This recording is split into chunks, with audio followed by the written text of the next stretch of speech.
అందరికీ నమస్కారం. ఈరోజు మనం మన ఛానల్‌లో మహాభారతం సీరీస్‌ని ప్రారంభించబోతున్నాం. అయితే మొదటగా మనం మహాభారతంలో ఎన్ని పర్వాలున్నాయో తెలుసుకుందాం. మహాభారతంలో మొత్తం 18 పర్వాలున్నాయి.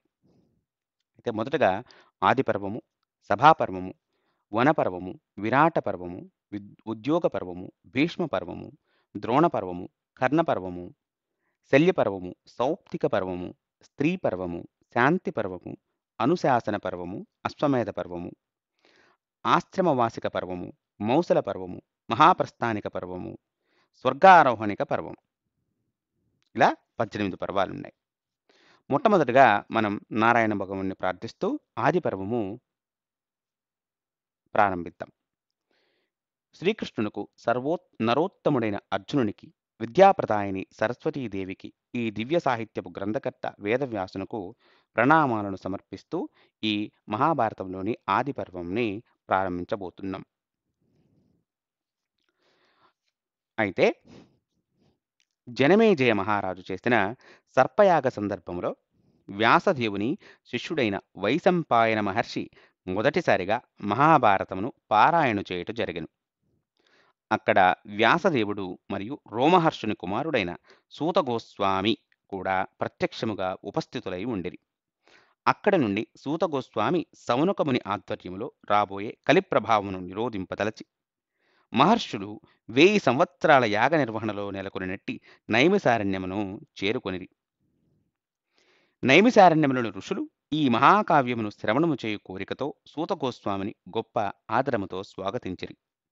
వ్యాసపీఠమును అలంకరించిన సూతగోస్వామి మొట్టమొదట సర్వకారణ కారణుడు, ఆది గురువు, హృషీకేశుడు, సర్వారాధ్యుడు, సర్వయజ్ఞభోక్త, పరమసత్యము, సనాతనుడు, సర్వమంగళకరుడు, దేవాదిదేవుడైన శ్రీకృష్ణ భగవానుడికి ప్రణామాలను సమర్పిస్తూ చతుర్విధ పురుషార్థాలను వర్ణిస్తూ దేవతల మరియు మానవుల మర్యాదలనన్నింటినీ విస్తారముగా వర్ణించు ఈ గొప్ప ఇతిహాస కావ్యమైన మహాభారతమును యథాతథముగా మీ కొరకు పఠించెదను. దయచేసి సావధానులై ఆలకించగలరు. సూతగోస్వామి నాగులు మరియు గరుడిని పుట్టుకతో పాటు సర్పయాగ నివారణను గూర్చి ఇట్లు తెలుపసాగెను. ఒకప్పుడు జనమేజయుడు మరియు పౌష్యుడు అనే రాజులిరువురు వేదుని తమకు పౌరహిత్యునిగా ఎన్నుకొనిరి. వేదుడు పురోహిత కార్యాల కొరకు తన శిష్యుడు ఉత్తంకుని వినియోగించేవాడు. అతడు తన శిష్యుని అంకిత భావమునకు ఎంతగానో సంతోషించెను. ఉత్తంకుడు గురుదక్షిణను సమర్పింపదలచినప్పుడు గురుపత్ని తమకు పౌష్య మహారాజు భార్య చెవికుండలాలను తీసుకువచ్చి ఇమ్మనెను. దానితో ఉత్తంకుడు పౌష్య మహారాజును సమీపించి తన కోరికను నివేదించగా అతడు మహారాణిని స్వయంగా అర్థించమనెను. మహారాణి అతడిని యోగ్యునిగా తలచి ఉత్తంకునికి తన కుండలాలను అందిస్తూ నాగరాజు తక్షకుడు ఈ కుండలాల కొరకు ఆశపడుతుండెను. జాగ్రత్త అంటూ హెచ్చరించెను. ఉత్తంకుడు మార్గమధ్యమున ఒకచోట కుండలాలను గట్టున పెట్టి నీటి కొరకు మడుగులోకి దిగెను. దానితో తక్షకుడు వెంటనే ఆ కుండలాలను అపహరించుకుపోయెను. ఉత్తంకుడు ఆగ్రహముగా ఇంద్రుడు పంపిన వజ్రాయుధముతో నాగలోకం వరకు వెంబడించెను. దానితో తక్షకుడు భయపడి ఆ కుండలాలను ఉత్తంకునకు ఇచ్చివేసెను.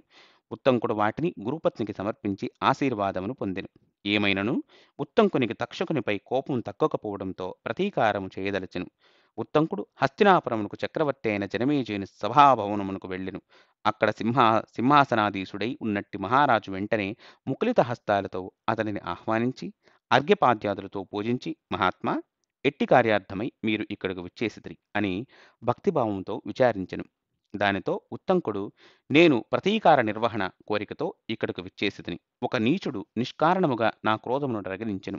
అతడే తక్షకుడు. అతడే నీ తండ్రిని విషాగ్నితో కాల్చి చంపెను. కనుక నీవు కూడా అందుకు ప్రతీకారం తీర్చుకోవలను. కాశ్యపుడు అనే బ్రాహ్మణుడు నీ తండ్రిని రక్షింపదలచెనను. తక్షకుడు అతడిని వెనక్కి పంపెను. నీవు సర్పయాగపు హోమాగ్నిలో తక్షకుడిని భస్మము చేసి ప్రతీకారం చేయవలను.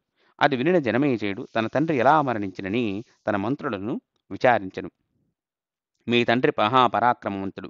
అతడు కృపాచార్యుని వద్ద ధనుర్విద్యను అభ్యసించెను. అతడు శ్రీకృష్ణ భగవానుడికి మిక్కిలి ప్రీతిపాత్రుడు కూడాను. కురువంశము పరీక్షీణిస్తున్న దశలో జన్మించినందున పరీక్షిత్తు అయ్యెను. మీ తండ్రి పరీక్షిత్తు కూడా పాండురాజుకు వలనే వేట పట్ల ఆసక్తి గలవాడు. అతడు ఒకసారి అడవిలో వేటాడుతూ ఒక లేడిని బాణముతో కొట్టెను. అది పారిపోతుండటంతో దానిని వెంబడించెను. అతడు 60 ఏళ్ల వయస్సు చేత మిక్కిలి అలసి ఆకలితో ఉండెను. అక్కడ సమీపంలో ఒక ముని కనిపించుటతో అతడిని లేడిని గూర్చి ప్రశ్నించెను. కాని అతడు మౌనవ్రతం చేత ఎట్టి సమాధానము ఇవ్వలేదు. దానితో ఆగ్రహించిన మహారాజు తన వింటి కొసతో ఒక చచ్చిన పామును తీసి అతని మెడలో వేసి తన రాజధానికి మరలిపోయెను. ఆ మునియే శమీకుడు. అతని పుత్రుడు శృంగి గొప్ప శక్తివంతుడు కూడాను. అతడు పరీక్షిత్తు తన తండ్రి మెడలో చచ్చిన పాము వేసి అవమానించినని తెలుసుకుని ఆగ్రహించెను. దానితో చేతిలోకి నీటిని తీసుకుని నా తండ్రి మెడలో చచ్చిన పాము వేసిన ఆ దుష్టుని తక్షకుడు 7 రోజుల్లోగా తన విషాగ్నితో కాల్చి చంపుగాక అని శపించెను. అది తెలిసిన శమీకుడు తన శిష్యుని ద్వారా పరీక్షిత్తుకు ఇట్లు సందేశమును పంపెను. నా పుత్రుడు మీకు శాపం ఇచ్చెను. జాగ్రత్తగా ఉండుము. తక్షకుడు 7 రోజులలో మిమ్ము తన విషాగ్నితో కాల్చి చంపును. 7వ రోజున తక్షకుడు దారిలో కాశ్యపుడనే బ్రాహ్మణుడు మహారాజును బ్రతికించుటకు వెడుతుండటను చూచెను. పిమ్మట తక్షకుడు ఆ బ్రాహ్మణునితో నీవు మహారాజు నుండి ఆశిస్తున్న సంపదను నా నుండి తీసుకుని మరలిపొమ్మను. అటు పిమ్మట తక్షకుడు అదృశ్యముగా రాజభవనము చేరుకుని అక్కడ ఆసీనుడై ఉన్నట్టి నీ తండ్రిని విషాగ్నితో కాల్చి చంపెను. జనమేజయుడు తన తండ్రి మరణమును గూర్చి విని ఎంతగానో దుఃఖించెను. ఏమైనను తక్షకుడే ప్రధాన కారణమైనందున నా తండ్రి మరణమునకు ప్రతీకారం చేసెదను అనెను. అతడు వెంటనే తన పురోహితుని పిలిచి ఆ క్రూర సర్పం జ్వలించే యజ్ఞము గురించి విచారించెను. దానితో వారు సర్పయాగమును సూచించిరి. అందుకు మహారాజు వెంటనే సిద్ధమై సర్పయాగముకు యాగశాలను నిర్మింపచేసి యజ్ఞ దీక్షితుడయ్యెను. ఋత్విక్కులు మంత్రోచ్చారణతో యాగమును నిర్వహిస్తుండిరి. ఒక ప్రత్యేక నామాన్ని పలికి మంత్రమును ఉచ్చరించగానే భారీ సర్పాలు కూడా తోకలతో పడగలతో ఒకదానికొకటి పెనవేసుకుని ఎగురుతూ వచ్చి అగ్నిలో పడిపోసాగెను. సర్పముల కొవ్వు కాలువలు కట్టెను. సర్పముల మహాహాకారములతో ఆకాశం ప్రతిధ్వనింపసాగెను. తక్షకుడు ఇంద్రుని శరణు వేడెను. దానితో ఇంద్రుడు అతనికి అభయమిచ్చెను. సర్పయాగములో అనేక సర్పాలు నశించిపోతుండటంతో వాసుకి మిక్కిలి కలత చెందెను. దానితో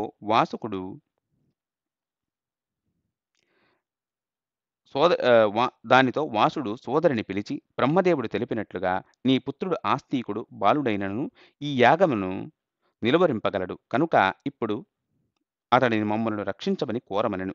అప్పుడు ఆస్తికుడు నేను నా మధుర పలుకులతో జనమేజయ మహారాజుకు ప్రీతి కలిగించి ఆ యాగమును చేసెదను అనెను.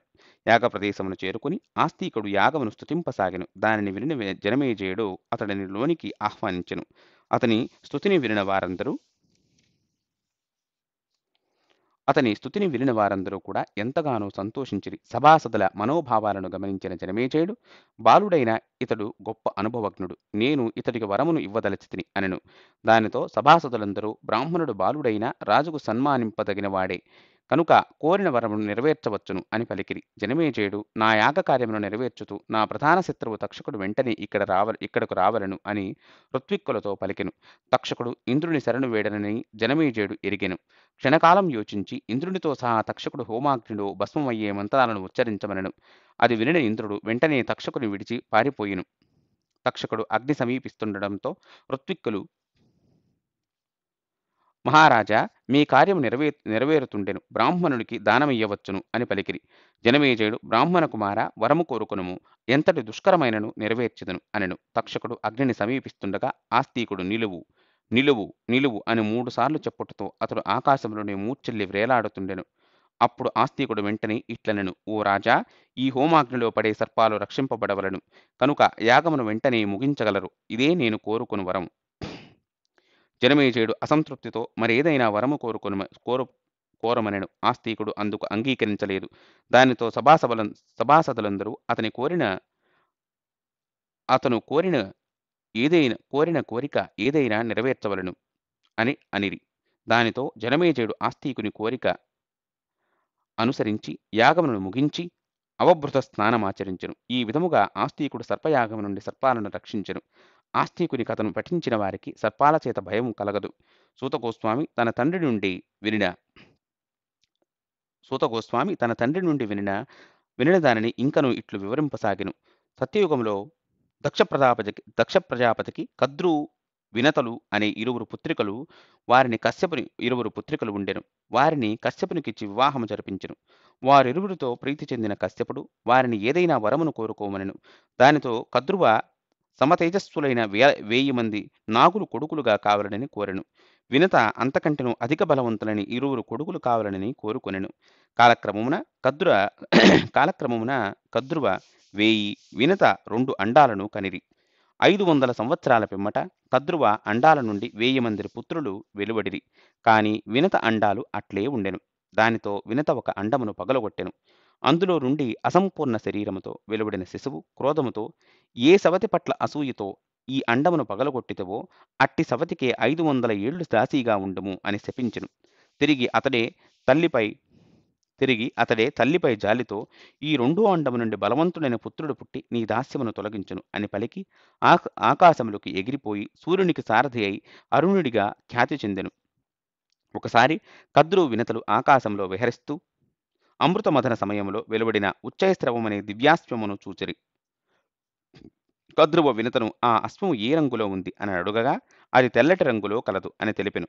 కాని కద్రువ అది తెల్ల రంగుయే కాని తోక దగ్గర నల్లగా ఉన్నది అనెను. అటు వెంటనే సవాలు చేస్తూ, నేను ఓడితే నీకు దాసీని అవుతాను, నీవు ఓడితే నాకు దాసివి కావలను. మరుసటి రోజు అశ్వమును పరిశీలించదమని వెళ్ళిపోయిరి. ఎలాగైనను కద్రువ వినతను మోసపుచ్చదలచి తన 1000 మంది కొడుకులను పిలిచి, మీరందరూ వెళ్ళి ఆ అశ్వం యొక్క తోకను నల్లటి జుట్టుగా కనిపించినట్లుగా వ్రేలాడవలను అని ఆజ్ఞాపించును. అందుకు అంగీకరించని వారిని జనమేజయుడు చేసే సర్పయోగంలో హోమాగ్ని దహించి వేయును అని ఆమె శపించెను.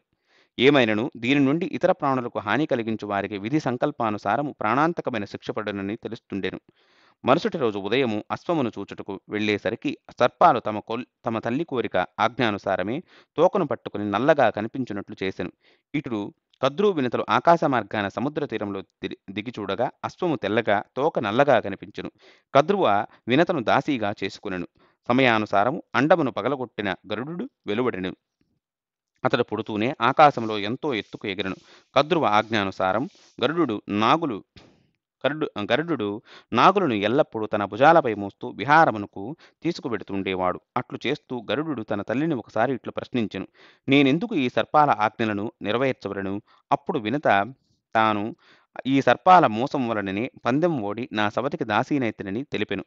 అది వినిన గరుడు చింతిస్తూ నాగులతో, నా తల్లి దాస్య విముక్తికి నేనేమి చేయవలను అడిగెను. అప్పుడు ఆ సర్పములన్నీ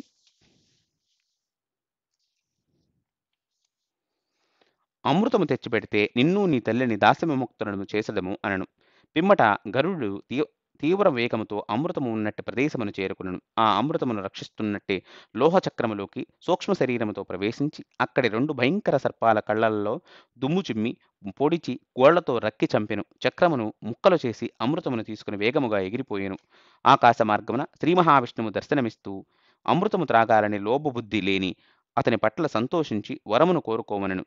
దానితో గరుడు తాను అతనికి ధ్వజపతాకముగా ఉండవలనని, అమృతము త్రాగకుండానే అమరుడు కావలనని కోరుకొనెను. విష్ణు భగవానుడు అట్లు అనుగ్రహిస్తూ తనకు వాహనముగా కూడా ఉండవనెను. దారిలో ఇంద్రుడు గరుడుని కలిసి, నాతో గాఢ మైత్రికి సూచకముగా నీవు అమృతమును నాకు ఇవ్వగలవు, లేనిచో అది పొందిన ఇతరుడు మాకు హాని చేసెదరు అని ప్రార్థించెను. దానితో గరుడు, ఇంద్ర, నేను దీనిని ఎవ్వరికి ఇవ్వను, కాని నీవు నేను దీనిని ఉంచిన ప్రదేశము నుండి అపహరించుకుపోవచ్చును అనెను. దానితో ప్రీతి చెందిన ఇంద్రుడు ఏదైనా వరమును కోరుకోమనెను. అప్పుడు గరుడు సర్పముల దుష్టత్వము చేత తన తల్లికి దాస్యము కలిగినందున బలమైన సర్పాలే తనకు ఆహారము కావాలనని కోరుకొనెను. గరుడు సర్పాల ఉన్నట్టు ప్రదేశమును చేరుకుని తాను వారి ఇష్టానుసారము అమృతము తెచ్చి తినని సంతోషముగా ప్రకటిస్తూ నా తల్లి దాస్య విముక్తురాలయ్యనను. అట్లే సర్పాలకు స్నానమాచరించి పవిత్రులై అమృతమును గ్రోలమని తెలిపి భాండమును దర్భలపై ఉంచెను. సర్పాలన్నీ ఆనందముతో స్నానమాచరించుటకు వెళ్ళగానే ఇంద్రుడు అమృత కలశమును స్వర్గముకు అపహరించకపోయెను. అది చూచిన సర్పాలు తాము వినతకు చేసిన మోసముకు ఇది ఫలితమనుకొనిరి. అమృత భాండము దర్భలపై పెట్టబడినందున అక్కడ ఏమైనా కొంత ఉండి ఉండవచ్చుననే భావనతో వాటిని సర్పాలు నాకసాగెను. దానితో వాటి నాలుకలు రెండుగా చీలిపోయెను. అమృత స్పర్శ చేత దర్భలు పవిత్రముగా భావించబడును. కాలక్రమమున గరుడు పక్షులకు రాజయ్యను. వాసుకి సర్పము తన తల్లి శాపముకు విచారిస్తూ దాని నివారణోపాయము కొరకు ఆలోచింపసాగెను. తన సోదరులను పిలిచి వివిధ రకాల ఉపాయాలను గూర్చి ఆలోచించెను. అందులో ఏలాపుత్రుడనే నాగుడు ఇట్లు వివరించెను. దేవతలు తమ తల్లి శాపము గురించి విని దేవతలు తమ తల్లి శాపము గూర్చి విని బ్రహ్మను సమీపించి ప్రభు తన సంతానమునకు తానే శాపం ఇచ్చుటకు మీరెట్లు ఆమోదించిరి అని అడిగిరి. దానితో బ్రహ్మ ఇట్లు పలికెను, దేవతలారా, ఈ సమయములో జగత్తులో సర్పాలు ఎంతగానో వృద్ధి చెందెను. అవి విషమును చిమ్ముతుండట చేత నేను కద్రువ శాపమును నివారించలేదు. ఈ శాపము చేత క్షుద్రమైన పాపాత్ములైన విషనాగులే మరణించును. ధర్మబద్ధమైనవి సురక్షితంగా ఉండును. అంతేకాకుండా యాయావర వంశములో జరత్కారు ఋషి యొక్క పుత్రుడు ఆస్తికుడు జనమేజయున యాగమును నివారింపగలడు. దానితో ధార్మిక సర్పాలకు విముక్తి లభించును. ఆనాటి నుండి వాసుకు తన సోదరి జరత్కారుని ప్రేమగా సాకెను. సముద్రమంతన సమయములో వాసుకి కవ్వపు త్రాడుగా ఉండెను. దానితో అతని పట్ల ప్రీతి చెందిన దేవతలు బ్రహ్మదేవుని సమీపించి వాసుకి శుభము కలుగుటకు ఉపాయమును తెలుపమని కోరగా జరత్కారముని ఆశ్రయించమనెను. జరత్కారువు తన పితరులను ఉద్ధరించుట కొరకు తన పేరుతో గల కన్యను భిక్షరూపమున పత్నిగా స్వీకరింపదలచి భూలోకమంతా సంచరింపసాగెను. ఆ విషయము తెలిసిన వాసుకి వెంటనే తన సోదరిని భిక్షరూపములో అతనికి సమర్పించెను. దానితో జరత్కారువు, ఈవిడ నాకెప్పుడు అప్రియము కలిగించరాదు. అట్లు చేసినతో వెంటనే నేను ఈమెను విడిచి వెళ్ళిపోయేదను అనెను. జరత్కారు కొంతకాలమునకు గర్భము దాల్చెను. నెలలు నిండసాగెను. ఆ సమయంలో ఒకసారి జరత్కారు ఋషి తన భార్య ఒడిలో తలపెట్టుకుని నిద్రిస్తుండెను. సూర్యాస్తమయం ఒకటితో స్వామి, సూర్యుడు అస్తమిస్తుండెను. సంధ్య మార్చుకొనుము అని నిద్రలేపెను. దానితో అతడు వెంటనే కోపంతో నిద్రలేచి, నాగిని, నీవు నన్ను అవమానించితివి. నేను నిన్ను వెంటనే విడిచి వెళ్ళిపోయేదను అనెను. దానితో జరత్కారు, స్వామి, నేను మిమ్మల్ని అవమానించు ఉద్దేశముతో కాకుండా ధర్మలోపము కలుగరాదనే ఉద్దేశముతో నిద్ర మేలుకొలిపితినని అర్థించెను. ఏమైనను అతడు మన నియమానుసారము విడిచి వెళ్ళక తప్పదనెను. దానితో ఆమె శోకిస్తూ, నేను ధర్మముకు బద్ధురాలనై మీకు ప్రియము హితము చేయదలిచితిని. నా సోదరుడు వాసుకి కద్రువ శాపము నుండి విముక్తిని ఆశించి నా వివాహమును మీతో జరిపించును. నాకు ఇంకనూ సంతానము కలగలేదు. నేను నిరపరాధిని. నన్ను విడిచి వెళ్ళకుము అని వేడుకొనెను. దానితో ఋషి, నీ కడుపులోని పుత్రుడు గొప్ప ధర్మాత్ముడు, సూర్య సమానుడగును అని తెలిపి వెళ్ళిపోయెను. పిమ్మట ఆమె తన సోదరుడైన వాసుకిని చేరి జరిగిన విషయమంతటిని వివరించెను. సమయం ఆసన్నమై సూర్య సమానుడైన పుత్రుడు జన్మించెను. అతడు ఆస్తికుడుగా పిలువబడెను. అతడు చవనముని వద్ద వేదాలను అభ్యసించెను. అతడే కాలక్రమమున జనమేజయుని సర్పయాగము నుండి సర్పాలను రక్షించెను.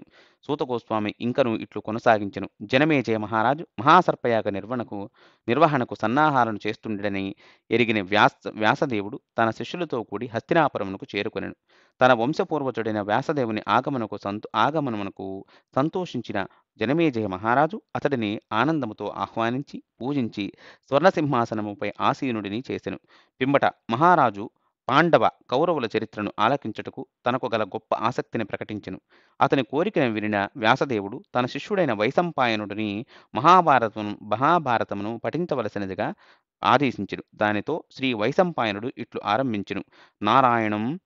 నారాయణం నమస్కృత్య నరం చైవ నరోత్తమం దేవీం సరస్వతీం వ్యాసం తతో జయముదీరయేత్.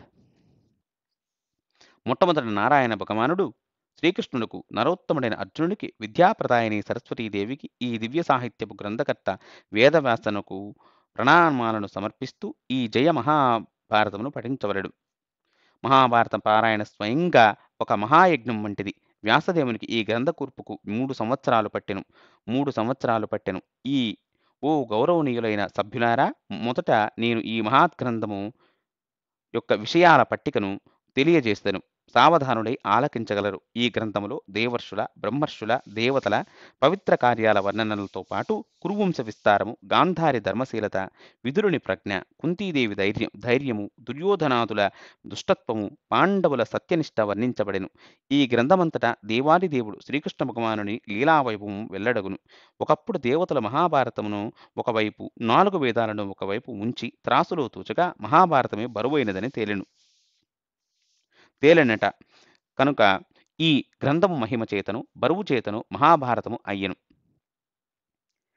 కృష్ణద్వైపాయన వ్యాస భగవానుడు కఠోర తపస్సు మరియు ధ్యానంతో వైదిక విజ్ఞాన కాండలన్నింటినీ అధ్యయనం చేసి మహాభారతము అనే గొప్ప సాహిత్య రచనను చేసిరి. కలియుగ జీవులను ఉద్ధరించగల అనేక గ్రంథాలను వ్యాసదేవులు అదివరకే రచించి ఉండిరి. ఏమైనను ప్రత్యేకించి స్త్రీలు, శూద్రులు మరియు ఉన్నతపై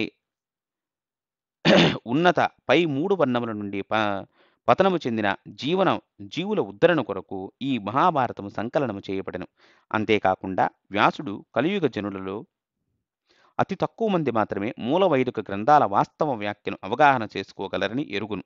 దానితో వ్యాసదేవులు తన సాహిత్యము 1,00,000 శ్లోకాలకు విస్తరించినని గమనించి రాబోవు కలియుగ జనుల జ్ఞాపక శక్తి మరియు ఆయుర్దాయమును క్షీణించునందున సత్యావగాహన శక్తి వారిలో ఎక్కువగా ఉండబోనందున దానిని తన శిష్య పరంపర ద్వారా భావితరాలకు ఎట్లు అందించుట అని చింతింపసాగెను. వ్యాసదేవుల చింతను గ్రహించిన పితామహుడు ద్వితీయ సృష్టికర్త బ్రహ్మదేవుడు అతని ఎదుట ప్రత్యక్షమయ్యను. ఆశ్చర్యముతో వ్యాసదేవుడు ఇతర ఋషులతో కూడి ముకుళిత హస్తాలతో బ్రహ్మదేవుని స్వాగతించెను. బ్రహ్మను ఉచితాసనుని చేసి ప్రదక్షిణ చేసి పూజించెను. పిమ్మట బ్రహ్మతో, ఓ పితామహ, నేను పాండవుల జీవితాలను మరియు భౌభారమును తగ్గించుటకు అవతరించిన దేవాది దేవుడైన శ్రీకృష్ణ భగవానుని కేంద్రముగా ఒక గొప్ప సాహిత్య గ్రంథమును రచించితిని. ఈ గ్రంథము ప్రధానముగా కురుక్షేత్ర రణరంగములు శ్రీకృష్ణ భగవానుడు అర్జునుడికి బోధించిన ఉపదేశాల పట్ల పాఠకులను ఆకర్షించినను. ఈ చారిత్రాత్మక కథనము మానవ జీవితపు ప్రతికోణమును ఆవిష్కరిస్తూ కొనసాగును. దేవాది దేవుని కృపచేత నేను ఈ పవిత్ర గ్రంథమును రచింపదలచినను. భావితరాలకు దీనిని అందించుటకు లిఖింప సమర్థులెవరిని ఊహించలేక చింతిస్తుంటిని. అప్పుడు బ్రహ్మ చిరునవ్వుతో, ఋషివర్య, నీ ఈ సాహిత్య రచన భగవత్ ప్రేరితమగుట చేత దీని కావ్యభావనలు సాటిలేనివి. కనుక నీవు శివపార్వతుల కుమారుడైన గణేశుని ధ్యానించుము. అతడు నీ ఈ ఇతిహాస కావ్యాలని లిఖింపగల సమర్థుడు. అతడు ఆనందించి తప్పక నీ అభీష్టమును నెరవేర్చగలడు అని తెలిపెను. అట్లు పలికి బ్రహ్మ వెంటనే అద్భుత రీతిలో అదృశ్యమయ్యెను. ఎట్టి కాలయాపన లేకుండా వ్యాసదేవుడు బ్రహ్మ ఆదేశమును అమలుపరచుటకు ఉపక్రమించెను. శివుని కుమారుడైన గణేశుడిని ధ్యానించగానే అతడు పరాశర పుత్రుడైన వ్యాసదేవుని ఎదుట ప్రత్యక్షమయ్యెను. ఆనందముతో వ్యాసదేవుడు గణేశుని ఉచితాసనుని చేసి ఇట్లు పలికెను. ఓ దేవతాశ్రేష్ఠ, సంపూర్ణ మానవజాతి సంక్షేమమును ఆశించి నేను ఒక అద్భుత ఇతిహాస కావ్యమును రచించితిని. 1,00,000 శ్లోకాలతో కూడిన ఈ గ్రంథమును నేను నిర్దేశించినప్పుడు లిఖింపవలసినదిగా నిన్ను అభ్యర్థిస్తుంటిని. అప్పుడే నా ఈ కార్య ప్రయత్నము ఫలింపగలదు. అందుకు గణేశుడు ఇట్లు బదులిచ్చెను. ఓ ఋషివర్య, శ్రమతో కూడిన ఈ కార్యమును నిర్వహించుటకు నేను అంగీకరిస్తుంటిని. కానీ నేను లిఖింపనారంభించిన పిమ్మట క్షణకాలము కూడా నా గంటము నిలిచిపోరాదనేదే నా నిబంధన. దానితో వ్యాసదేవుడు ఇట్లు పలికెను. అట్లే కానిమ్ము, నేను ఏ రకమైన ఆటంకము లేకుండా చూచెదను. అట్లే మీరు నేను నిర్దేశించు విషయాలను గ్రహింపకుండా లిఖింపరాదనే నిబంధనను అంగీకరింపవలను. గణేశుడు చిరునవ్వుతో అంగీకార సూచకముగా వెంటనే ఎట్టి ఆలస్యము లేకుండా ఓం అను ప్రణవ శబ్దమును ఉచ్చరించి లిఖింపనారంభించెను. వ్యాసదేవుడు తన మనస్సును కేంద్రీకరించి మహాభారతపు సుదీర్ఘ కథనమును నిర్దేశింపనారంభించెను. కానీ గణేశునికి వ్యాసదేవుని సంగ్రహ వాక్యాలలోని గంభీర అర్థాలను గ్రహిస్తూ లిఖింపవలసి ఉండెను. ఆ విధముగా వ్యాసదేవుడు ఎంతో చతురతతో గణేశుని ఓర్పు నశింపకుండునట్లుగాను తనకు కావలసిన సమయం లభించునట్లుగాను ఏర్పాటు చేసుకునెను. పురువంశములో ఉపరిచర వసువుగా పిలువబడే గొప్ప ధార్మికుడైన మహారాజు ఉండేవాడు. అతనికి వేట వ్యసనముగా ఉండేది. ఇంద్రుని ఆజ్ఞతో వసు మహారాజు చేది రాజ్యమును జయించెను. తరువాతి కాలంలో తన అపారమైన సామ్రాజ్య పాలనకు సంబంధించిన బాధ్యతలతో అలసి ఆయుధాలను విసర్జించి తపోజీవనము కొరకు అరణ్యాలకు చేరుకునెను. ఇంద్ర పదవిని ఆశించి ఉపరిచర వసు మహారాజు కఠిన తపస్సు చేస్తుండెనని పొరబడిన ఇంద్రుడు అతడిని తన తపస్సు నుండి మరలింపదలచి దేవతలందరితో కూడి అతడిని సమీపించెను. ఇంద్రుడు ముకుళిత హస్తాలతో మహారాజుతో ఇట్లు పలికెను. ఓ ఉపరిచర వసువు, నేను స్వర్గలోకవాసిని, నీవు భూలోకవాసివి. మనమిద్దరం మంచి మిత్రులము. నీవు మహారాజుగా ధర్మము నశింపకుండా భూలోకమును పాలిస్తూ జనులకు రక్షణను సమకూర్చినతో నీ మరణానంతరము ఉన్నత సద్గతులను సాధింపగలవు. అప్పుడు వసుమహారాజు ఇంద్రుని సూచనను అంగీకరించి తిరిగి రాజ్యపాలనా విధులను నిర్వర్తించుటకు అంగీకరించెను. దానితో ఇంద్రుడు ప్రీతి చెంది అతనికి ఆకాశ గమనము కలిగిన ఒక స్ఫటిక రథమును, ఎప్పటికిని వాడిపోని కలువమాలను, ఒక వెదురు కర్రను బహూకరించెను. వసుమహారాజు మానవ దేహముతో ఆకాశ గమనము చేయగల అధికారము కలిగిన ఏకైక వ్యక్తిగాను, కలువ పూమాలతో యుద్ధములో క్షతగాత్రుడు కానట్టి వాడుగాను, జనుల పాలనకు ఉపయోగపడు వెదురు కర్రను కలిగినట్టి వాడుగాను చరిత్రలో నిలిచిపోయెను. ఒక ఏడాది పిమ్మట వసుమహారాజు వెదురుకర్రను భూమిలో పాతి ఇంద్రుని చిహ్నముగా దానిని పూజింపసాగెను. ఆనాటి నుండి జనులు మహారాజును అనుసరిస్తూ ఇంద్రారాధనలో భాగముగా వెదురుకర్రను భూమిలో పాతేవారు. వసుమహారాజు ఆరాధనతో ప్రీతి చెందిన ఇంద్రుడు స్వయంగా హంస రూపములో నివేదలను గ్రహించేవాడు. ఇంద్రుని అనుగ్రహముతో వసుమహారాజు చేదిరాజ్యమును రాజధానిగా సంపూర్ణ ధరిత్రిని పరిపాలించగలిగేలా శక్తివంతుడయ్యెను. ఆకాశగమనము చేయగలిగినందున ఉపరచర నామాన్ని సంతరించుకునిన వసుమహారాజు తన స్ఫటిక రథములో గంధర్వులు, అప్సరసలతో కూడి విశ్వములోని ఊర్ధ్వలోకాలలో సంచరించేవాడు. సుక్తిమతి నది ఒడ్డున వసుమహారాజు రాజధాని ఉండేది. కోలాహల అనే పర్వతుడు సుక్తిమతి నదిని చూచి కామముతో ఆమెను ఆక్రమించెను. ఈ ఘోర దురాగతమును గమనించిన వసుమహారాజు పర్వతుడిని గట్టిగా తన్ని సుక్తిమతిని విడిపించెను. పిమ్మట కోలాహలుని వలన సుక్తిమతి ఒక ఆడ మరియు మగ శిశువులను కవలులుగా పొందెను. కృతజ్ఞతా భావనతో ఆవిడ ఆ శిశువులను వసుమహారాజుకు సమర్పించెను. కాలాంతరమున ఎదిగిన మగ శిశువును సర్వసైన్యాధ్యక్షుడిగా చేసుకొనెను. గిరిక నామముతో ఎదిగిన ఆడ శిశువును వివాహము చేసుకొనెను. ఒకసారి ఋతుస్నాత అయిన గిరిక తన భర్తను సమీపించెను. కానీ అదే సమయంలో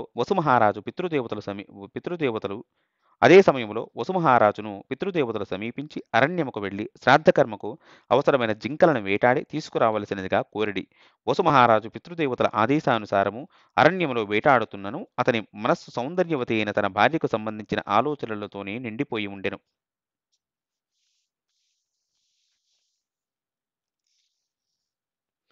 శీతల వాయువులు అతనిలో కామవాంఛను రేకెత్తించెను. ఈ స్థితిలో వసుమహారాజు ఒక అశోక వృక్షము కింద కూర్చుని తన భార్య గిరికను కామోద్దీపన భావనతో స్మరించెను. ఆ సమయంలో అతడు సమీపములో విశ్రాంతి తీసుకుంటున్న ఒక డేగజాతికి సంబంధించిన పక్షిని గమనించెను. వసుమహారాజు ఆ పక్షితో, దయచేసి నా వీర్యాన్ని ఋతుస్నాత అయిన నా భార్య వద్దకు పట్టుకు వెళ్ళుము అని వేడుకొనెను. ఆ పక్షి మహారాజు కోరికను మన్నించి అతని వీర్యముతో ఆకాశములో ఎగురసాగెను. ఆకాశములో ఎగురుతున్నట్టు మరొక పక్షి ఆ పక్షి పంజాలో మాంసము ఉన్నట్లుగా అనుమానించి దానితో పోరుకు దిగెను. వాటి నడుము జరిగిన పోరులో పక్షి వద్ద ఉన్నట్టి మహారాజు వీర్యము క్రింద ప్రవహిస్తున్న యమునా నది జలాల్లో పడిపోయెను. అదే యమునలో బ్రాహ్మణ శాపమునకు గురైన మీనాకారంలో ఉన్నట్టి ఆద్రిక అనబడే అప్సరస ఆ మహారాజు వీర్యాన్ని మృంగెను. 10 మాసాల అనంతరం ఆ చేప ఒక మత్స్యకారునికి చిక్కెను. ఆ చేప శరీరమును కోసిన మత్స్యకారునికి అందులో ఒక ఆడ మరియు మగ శిశువులు కనిపించిరి. అప్పుడు ఆ అప్సరసకు బ్రాహ్మణ శాపము నుండి విముక్తి కల్పించెను. మత్స్యకారుడు ఆశ్చర్యపోతూ లభించిన ఆ కవల శిశువులను మహారాజు వద్దకు తీసుకువెళ్లి జరిగిన విషయమంతటిని వివరించెను. వసుమహారాజు మగ శిశువును తీసుకుని ఆడ శిశువును మత్స్యకారునికి తిరిగి అప్పగించెను. మహారాజు వద్ద పెరిగిన మగ శిశువు కాలాంతరంలో ధర్మాత్ముడైన మత్స్య మహారాజు అయ్యెను.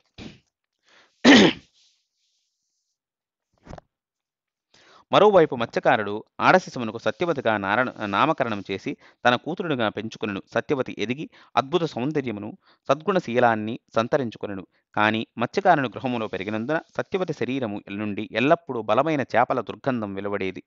తండ్రి ఆదేశానుసారము సత్యవతి యమునా నదిలో నావను నడుపుతూ జనాలను ఒక గట్టు నుండి మరొక గట్టుకు చేరవేస్తుండేది. ఒకరోజు పరాశర మహర్షి పవిత్ర ప్రదేశాలను సందర్శిస్తూ యమునా నది తీరమునకు చేరుకొనెను. అక్కడ సత్యవతి తన అద్భుత దేవలోక సౌందర్యముతో విరాగి అయిన మహర్షి మనస్సును ఆకర్షింపగలిగెను. పరాశరుడు ఆమె సంపర్కమును వాంఛించి సత్యవతిని నది దాటింపవలసిందిగా కోరెను. నావ నది మధ్యన ఉన్నప్పుడు మహర్షి ఆమెతో ఇట్లు పలికెను: ఓ సుందరి, నేను నీ పట్ల ఆకర్షితుడనైతిని. దయచేసి నా ప్రేమాలింగనమును అంగీకరించము.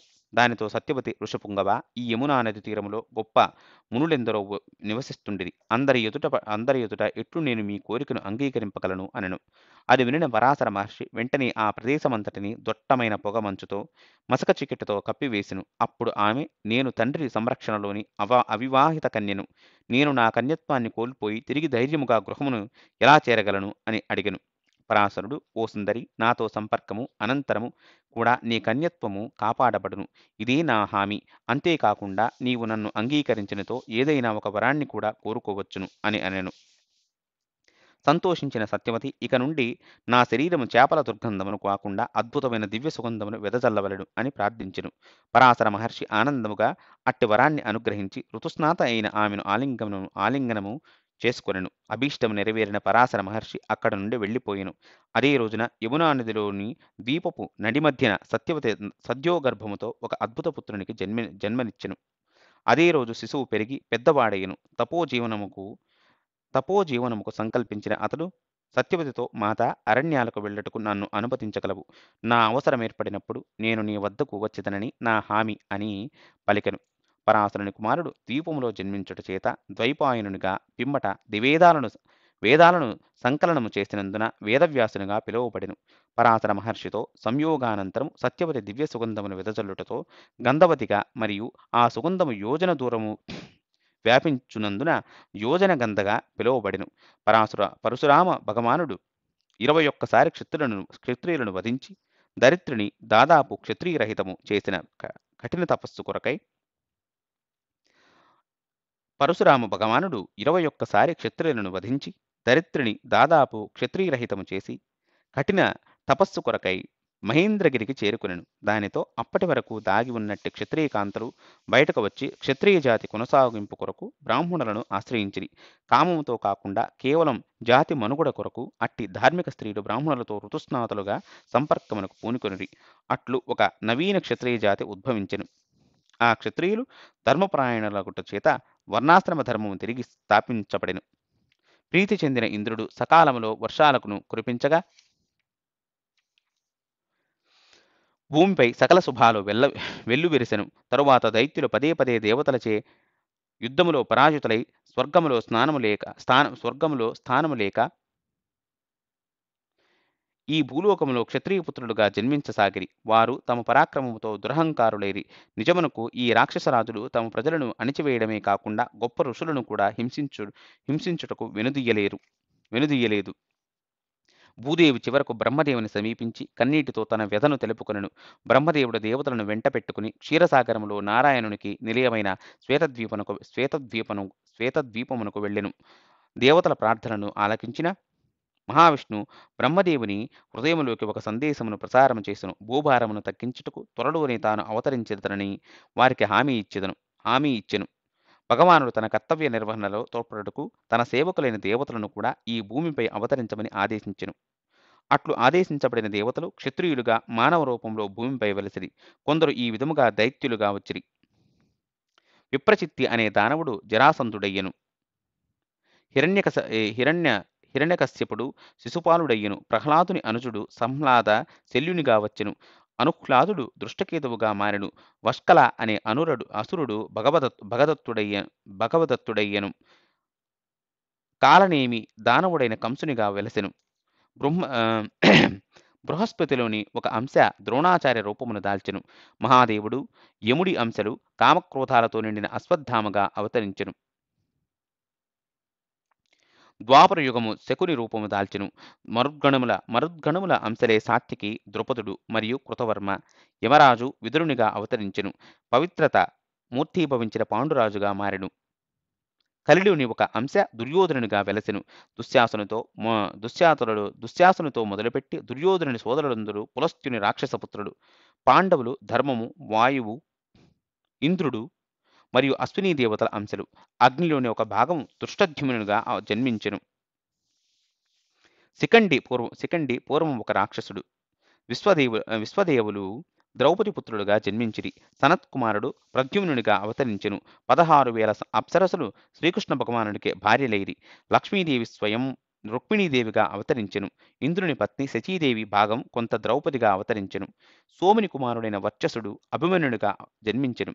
దేవతలు శ్రీకృష్ణ భగవానునికి కర్తవ్య పాలనలో తాము నిర్వర్తింపవలసిన పాత్రల గురించి చర్చించుకుంటుండగా సోముడు నాకు నా పుత్రుడనిన ప్రాణము అతని వియోగమును నేను భరించలేను అనెను. ఏమైనను అసురులను నశింపజేసే విష్ణు భగవానుని కార్యమునకు తోడ్పడుటకు దేవతలు ఎన్నడను వెనుకాడరని పలికిరి. చివరకు సోముడు నా పుత్రుని పంపెదను, కానీ నేను అతని దీర్ఘకాల వియోగమును భరింపలేను.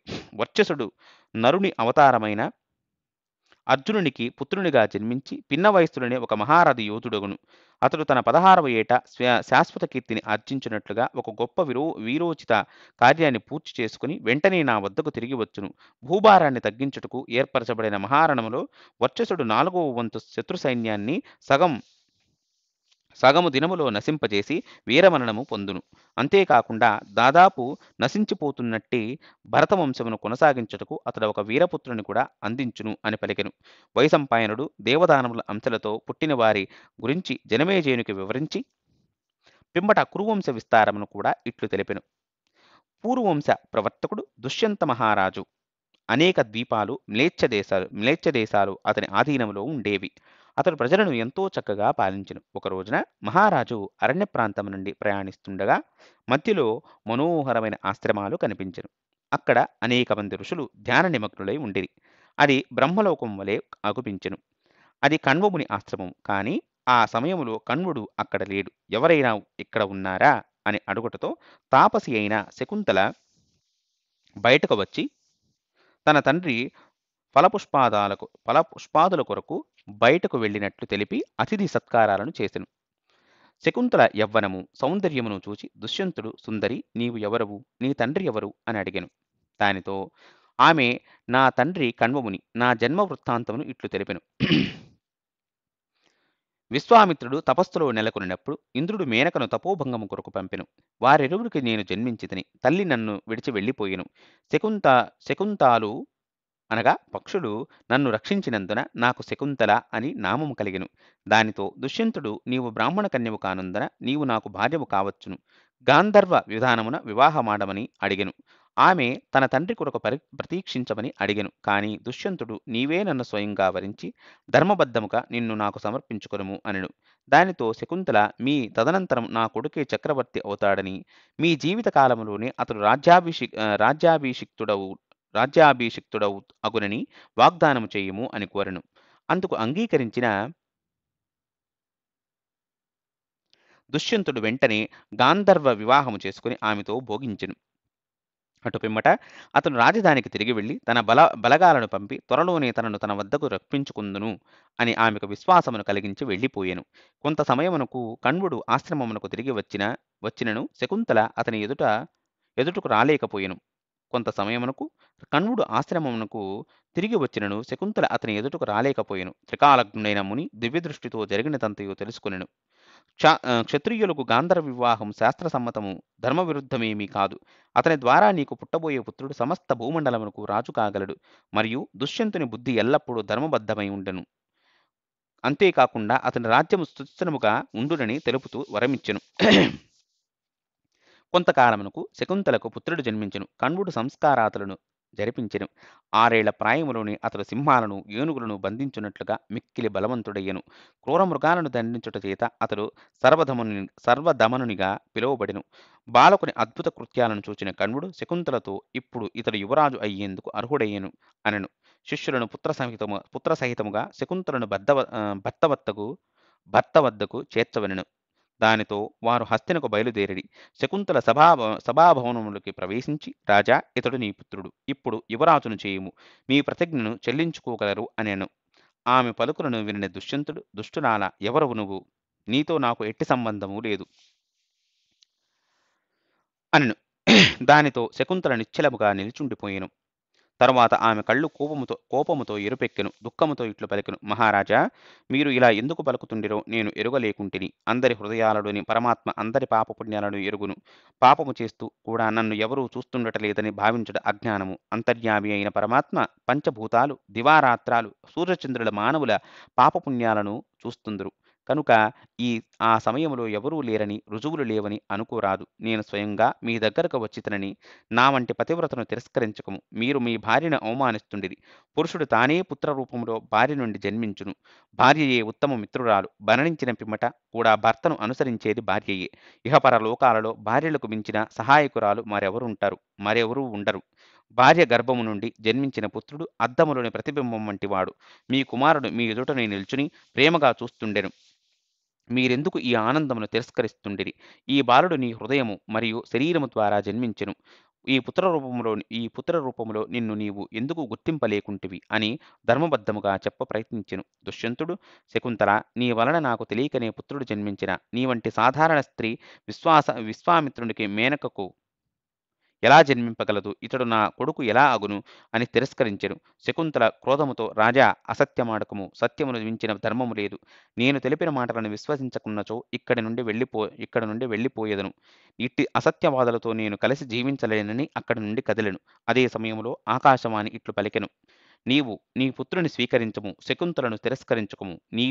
నీవే ఇతని తండ్రివి. ఇదే సత్యము. శకుంతల సత్యమునే చెప్పెను. నీవు ఇతని భారమును వహించుట చేత ఇతడు భరతుడనే పేరుతో ప్రసిద్ధిగాంచును. అది వినిన దుష్యంతుడు ఎంతగానో ఆనందించెను. అతడు మంత్రి పురోహితులతో, మీరందరూ ఆకాశవాణిని విని ఉంటిరి. నేను కూడా ఇతడు నా కొడుకు అని భావిస్తుంటిని. కాని నేను కేవలం శకుంతల పలుకులనే ఆధారముగా చేసుకుని ఇతడిని కొడుకుగా స్వీకరిస్తే లోకులు నన్ను సందేహించుటయే కాకుండా కళంకము కూడా తొలగదు. అందుకనే ఇంత నిర్దయగా వ్యవహరించితిని అని పలికి ఆ బాలుని హత్తుకొనెను. దానితో అందరూ హర్షధ్వానాలు చేసిరి. శకుంతలను భార్యగా స్వీకరిస్తూ, దేవి, నేను నిన్ను వివాహమాడిన విషయమును అన్యులెరుగరు. వీరందరూ నిన్ను రాణిగా అంగీకరించవలననే ఇలా కఠినముగా ప్రవర్తించితిని. లేనిచో ఇతరులు నిన్ను మోహించి నీ మాటలను వింటినని భావించుదురు అంటూ ఓదార్చెను. యుక్త వయస్సు రాగానే భరతుడు రాజ్యాభిషిక్తుడయ్యెను. అతని పాలన ఈ భూమి అంతటా వ్యాపించి గొప్ప కీర్తిని సాధించెను. భూమండలమునకు చక్రవర్తి అయ్యెను. అనేక యజ్ఞాలను చేసెను. భరతుని పేరు పైననే ఈ దేశమునకు భారతదేశము అనే పేరు వచ్చెను. అతడు వంశకర్త అయ్యెను. అతని ముందు తరాల వెనుక తరాల రాజులందరూ భరతులనే పేరుతో ప్రసిద్ధి చెందిరి. ఇంకను భరత, పురు వంశాల ఉత్పత్తిని గూర్చి ఇట్లు వివరింపసాగెను. బ్రహ్మ దక్షిణాంగుష్టము నుండి జన్మించిన వాడే దక్షుడు. అతని ద్వారానే ప్రజలు అందరూ పుట్టిరి. అతనికి 1000 మంది కొడుకులు, 50 మంది కుమార్తెలు కలిగిరి. 13 కుమార్తెలను కశ్యప ప్రజాపతికిచ్చి వివాహము చేసెను. కశ్యపుని భార్యలలో అతిథికి ఇంద్రుడు, వివస్వానుడు, మనువు, యముడు. మనువు ద్వారానే మానవజాతి ఉద్భవించెను. అతనికి వేన, దృష్ణు, నరిష్యంత, నాభాగ, ఇక్ష్వాకు, కారూష, చర్యాతి, ఇలాకన్య, పృషద్న, నాభాగారిష్ట అని 10 మంది కుమారుడు. ఇల ద్వారా పురూరవుడు, ఆయువు స్వర్భారణి ద్వారా నహుషుడు. ఇతనికి 6 కుమారులు. యతి, యయాతి, సంయాతి, ఆయతి, ధ్రువుడు. యతి యోగ సాధనలలో నెలకొనుటతో యయాతి రాజయ్యను. అతనికి దేవయాని శర్మిష్ఠలనే భార్యలు. దేవయానికి యదు, తుర్వసులు, శర్మిష్ఠకు దృక్వువు, అనువు, పూరుడు జన్మించిరి.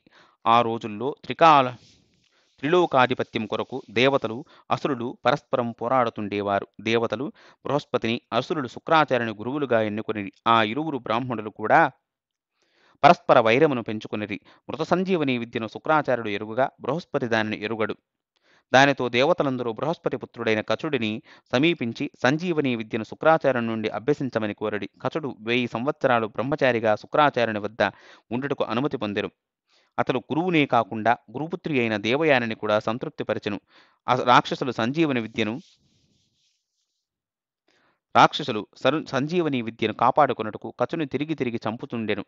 దేవయాని ప్రార్థన మేరకు శుక్రాచార్యుడు సంజీవని విద్యను ప్రయోగించి కచుని తిరిగి బ్రతికించసాగెను. ఒకసారి రాక్షసులు కచుని చంపి శరీరమును బూడిద చేసి ఆ బూడిదను మద్యములో కలిపి శుక్రాచార్యుని చేత త్రాగించిరి. దేవయాని కచుని బ్రతికించమని తండ్రిని పట్టుటతో శుక్రాచార్యుడు కచుని పిలువగా అతడు పొట్టలో నుండి తన స్థితిని వివరించెను. దానితో శుక్రాచార్యుడు, దేవయాని నీ సేవలకు ప్రీతి చెందెను కనుక నేను నీకు మృత సంజీవని విద్యను ప్రసాదించెదను.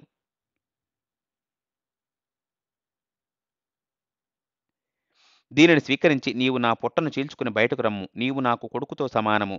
బయటకు వచ్చి నన్ను తండ్రికి వలె బ్రతికించుము అనెను. కచుడు సంజీవని విద్యను పొందిన పిమ్మట కూడా 1000 సంవత్సరాలు పూర్తయ్యేంత వరకు శుక్రాచార్యుని వద్దనే ఉండెను. కచుడు బయలుదేరినప్పుడు దేవయాని అతడిని సమీపించి తనను వివాహము చేసుకోమని కోరెను. కచుడు వెంటనే శుక్రాచార్యుడు నీకు ఎట్లు తండ్రో నాకు కూడా అట్లే తండ్రి. కనుక నీవు నాకు సోదరివి. నన్ను ఆశీర్వదిస్తూ నాకు వెళ్ళుటకు అనుమతించుము. దానితో దేవయాని నన్ను తిరస్కరించుట చేత నీకు సంజీవని విద్య పనిచేయదు అని క్రోధముతో శపించెను. దానితో కచుడు నేను శాపం పొందదగిన వాడను కాను. నీవు ధర్మానుసారముగా ప్రవర్తించగా కామముతో నాకు శాపము ఇచ్చితివి. బ్రాహ్మణుడెవరు నిన్ను వివాహమాడడు. నాకు విద్య సిద్ధించకపోయినను నష్టమేమీ లేదు. నేను నేర్పిన వారికి అది సిద్ధించును అని చెప్పి కచుడు స్వర్గముకు వెళ్ళిపోయెను. అక్కడ దేవతలందరూ అతని వద్ద దానిని అభ్యసించిరి. దానితో ఇంద్రుడు దేవతలతో కూడి అసురులపై దాడి చేయుటకు వెడుతూ దారిలో స్త్రీలు జలకమాడుటను చూచిరి. ఇంద్రుడు వాయు రూపములో గట్టున గల వస్త్రాలన్నింటినీ కలిపివేసెను. దానితో అసురరాజు వృషపర్వుని కూతురు శర్మిష్ఠ పొరపాటున గురుపుత్రి దేవయాని వస్త్రాలను ధరించెను. అది చూచిన దేవయాని అసురరాజు కూతురువు నా వస్త్రాలను ధరించుటకు ఎంతటి ధైర్యము అని కలహము పెట్టుకోసాగెను. దానితో శర్మిష్ఠ నీ తండ్రి రాత్రింపవళ్ళు నా తండ్రి వెంట ఉంటూ నిరంతరం భట్టుకు వలె పొగుడు బ్రాహ్మణుడు. అట్టి నీకెంతటి గర్వము అంది. దేవయాని కోపముతో శర్మిష్ఠ వస్త్రాన్ని లాగెను. దానితో శర్మిష్ఠ దేవయానిని నూతిలోకి త్రోసి నగరమునకు వెళ్ళిపోయెను. అదే సమయంలో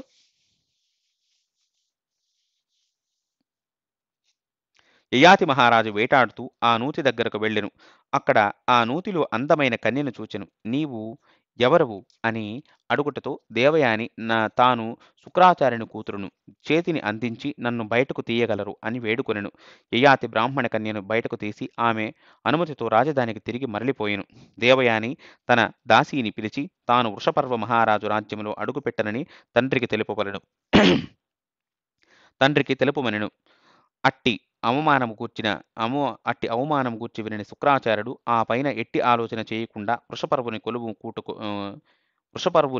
కొలువు కూటముకు వెళ్లి క్రోధముతో నేను మిమ్మల్ని విడిచి వెడుతుంటినని తెలిపెను. అది వినిన వృషపర్వుడు ముకులిత హస్తాలతో గురుదేవా మమ్ము విడిచి వెళ్ళరాదు అని ప్రాధేయపడెను. దానితో శుక్రాచార్యుడు శాంతించి నీవు నా కూతురిని ప్రసన్నము చేసుకోమని కోరెను. వృషపర్వుడు దేవయానిని సమీపించి తల్లి నీ కోరిక ఏదైనను నెరవేర్చుదను. దయచేసి మా రాజ్యమును విడిచి వెళ్ళరాదు అని వేడుకొనెను. దానితో దేవయాని తనకు 1000 మంది దాసీలతో కూడి శర్మిష్ఠ సేవ చేయవలనని తాను ఎక్కడకు వెళ్ళినా అక్కడకు తాను వెంటనే రావలనని కోరెను. అందుకు వృషపర్వుడు అంగీకరించెను. ఒకరోజు దేవయాని శర్మిష్ఠతో కూడి వనవిహారము చేస్తుండెను. యాదృచ్ఛికముగా నహుషుని పుత్రుడు యయాతి మహారాజు కూడా అక్కడకు వెళ్ళుట జరిగెను. దేవయాని యయాతి మహారాజుతో రాజా ఇది వరకు ఎన్నడూను నా పాణిగ్రహణము జరుగలేదు. నూతి నుండి పైకి తీసినప్పుడు పాణిగ్రహణము చేసితిని. కనుకనే నిన్ను పతిగా వరించితిని. నేను ఇప్పుడు నా శర్మిష్ఠ దాసీలతో సహా మీ ఆధీనురాలిని స్వీకరించుము అని కోరుకొనెను. దానితో యయాతి మహారాజు నేను క్షత్రియుడను. నీ తండ్రి ఇట్టి వివాహమునకు అంగీకరింపలేడు అనెను. దానితో దేవయాని తండ్రి శుక్రాచార్యుడు నా ప్రియపుత్రిక నిన్ను వరించెను. నీవు ఈమెను చేపట్టుము అని వేడుకొనుటతో యయాతి తనకు బ్రాహ్మణ కన్యను వివాహమాడుట ద్వారా వర్ణసంకర దోషము కలగకుండునట్లుగా వరము నందించమని కోరెను. అనంతరం శాస్త్రోక్తముగా దేవయానిని వివాహము చేసుకుని శర్మిష్ఠ దాసీలతో సహా యయాతి తన రాజధానికి తిరిగిపోయెను. కొంతకాలమునకు దేవయానికి ఒక పుత్రుడు కలిగెను. ఒకసారి మహారాజు ఏకాంతంలో ఉండుటను చూచిన శర్మిష్ఠ తాను క్షత్రియ కన్యనని పలుకుతూ అతడిని సంతానము కొరకు సమీపించెను. రాజు ఆమె కోరికను అంగీకరించెను. కాలక్రమమున ఆవిడకు అతని ద్వారా 3 పుత్రులు కలిగిరి. ఒకరోజు దేవయాని ఆ 3 కుమారులు అశోకవనములో ఆడుటను చూసి విచారించుటతో రహస్యం వెల్లడయ్యెను. దానితో ఆమె యయాతితో నన్ను మోసపుచ్చినందున నేనిక్కడ ఉండను అని క్రోధముగా పలుకుతూ అక్కడి నుండి రోదిస్తూ శుక్రాచార్యుని వద్దకు వెళ్ళిపోయెను. పిమ్మట శుక్రాచార్యుడు యయాతితో రాజా నీవు ధర్మోల్లంఘన చేసినందున వృద్ధుడవై పోవలనని శాపము ఇస్తుంటిని అనెను. దానితో యయాతి వెంటనే వృద్ధుడైపోయెను. యయాతి మహారాజు తనను అనుగ్రహించమని వేడుకొనగా తన వృద్ధాప్యమును ఇతరులకు సంక్రమింప చేసుకున్నట్లుగా అనుగ్రహించెను. యయాతి మహారాజు తన ప్రథమ పుత్రుడు యదువును పిలిచి నాకు నా యవ్వన భోగాలను అనుభవించి తృప్తి పొందలేదు. కనుక తన వృద్ధాప్యమును తీసుకుని మీ యవ్వనమును నాకు ఇచ్చినచో 1000 సంవత్సరాలు గడిచిన పిమ్మట నీ యవ్వనమును నీకు ఇచ్చెదను అనెను. అందుకు అతడు నిరాకరించుటతో యయాతి అతనికి రాజ్యార్హత లేదు అని పలికి తన రెండవ కొడుకును తుర్వసుని పిలిచి అడుగగా అతడు కూడా నిరాకరించుటతో నీ వంశము ఇక్కడ కొనసాగదు. నీవు మాంసము భుజించు వారికి, దురాచారులకు, వర్ణసంకరులకు, మ్లేచ్చులకు రాజువగుదువు అని దేవయాని యొక్క ఇద్దరు కొడుకులను శాపమిచ్చెను. ఇద్దరు కొడుకులకు శాపమిచ్చెను. పిమ్మట శర్మిష్ఠపుత్రుడు దుహ్యువును పిలిచి అడిగినను అతడు వృద్ధాప్యము చేత ఎట్టి సుఖములను అనుభవింప సాధ్యపడదని నిరాకరించెను. దానితో యయాతి నీవు ఎడ్లు, గొర్రెలు, ఏనుగులు, రథాలు, పల్లకీలు, గాడిదలు కూడా లేకుండా నావలు మాత్రమే తిరిగే ప్రాంతములను నివసించుము అని శపించెను. తరువాత పుత్రుడు అనుడు కూడా తిరస్కరించుటతో నీ సంతానమంతయు యవ్వనములోనే మరణించును అని శపించెను. చివరకు పూరిని పిలిచి కోరగా పూరుడు ఎంతో ఆనందముగా తండ్రి కోరికను అంగీకరించెను. దానితో యయాతి ఆనందముతో నీ ప్రజలు ఎల్లప్పుడూ ఆనందముగా జీవించెదరు అని ఆశీర్వదించి శుక్రాచార్యుని ధ్యానించి తన వృద్ధాప్యమును పూరునికిచ్చి అతడి యవ్వనమును గ్రహించెను. యయాతి ఆ విధముగా యవ్వనమును గ్రహించి ఇచ్చానుసారముగా భోగింపసాగెను. కాని ధర్మమును ఎన్నడూను అతిక్రమించలేదు. అట్లు 1000 సంవత్సరాలు పూర్తయిన పిమ్మట పూరిని పిలిచి కుమార భోగాలు అనుభవించటం వలన భోగేచ్ఛ చల్లారదని ఇప్పుడు నాకు నిశ్చయముగా తెలిసెను. నిప్పులో నెయ్యి ఎంత పోసినా మండుతూనే ఉండను. ఈ లోకములోని ఆహారము, బంగారము, స్త్రీలు, కాముకుల కోరికను పూర్తిగా తీర్చలేవు. కనుక సుఖము వాటిని పొందుటలో లేదు, విడుచుటలోనే కలదు. దుష్టులు తమ వాంఛలను విడవలేరు. వారు వృద్ధులైనను వాంఛ మాత్రం ముసలది కాదు. దానిని విడిచినప్పుడే సుఖము కలుగును. యయాతి మహారాజు తన చిన్న కుమారుడైన పూరునికి రాజ్యాభిషేకము చేసి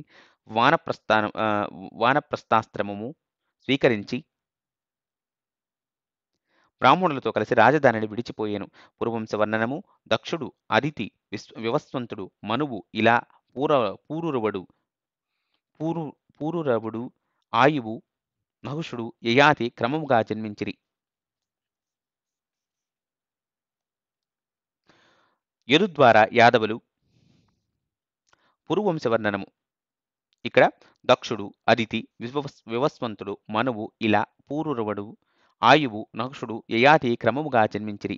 యయాతికి దేవయాని, శర్మిష్ఠకు ద్రహ్వను, పూరులు జన్మించిరి. యదు ద్వారా యాదవులు, పూరుని ద్వారా పౌరవులు కలిగిరి. పూరునికి కౌసల్య ద్వారా జనమేజయుడు జన్మించెను. జనమేజయముని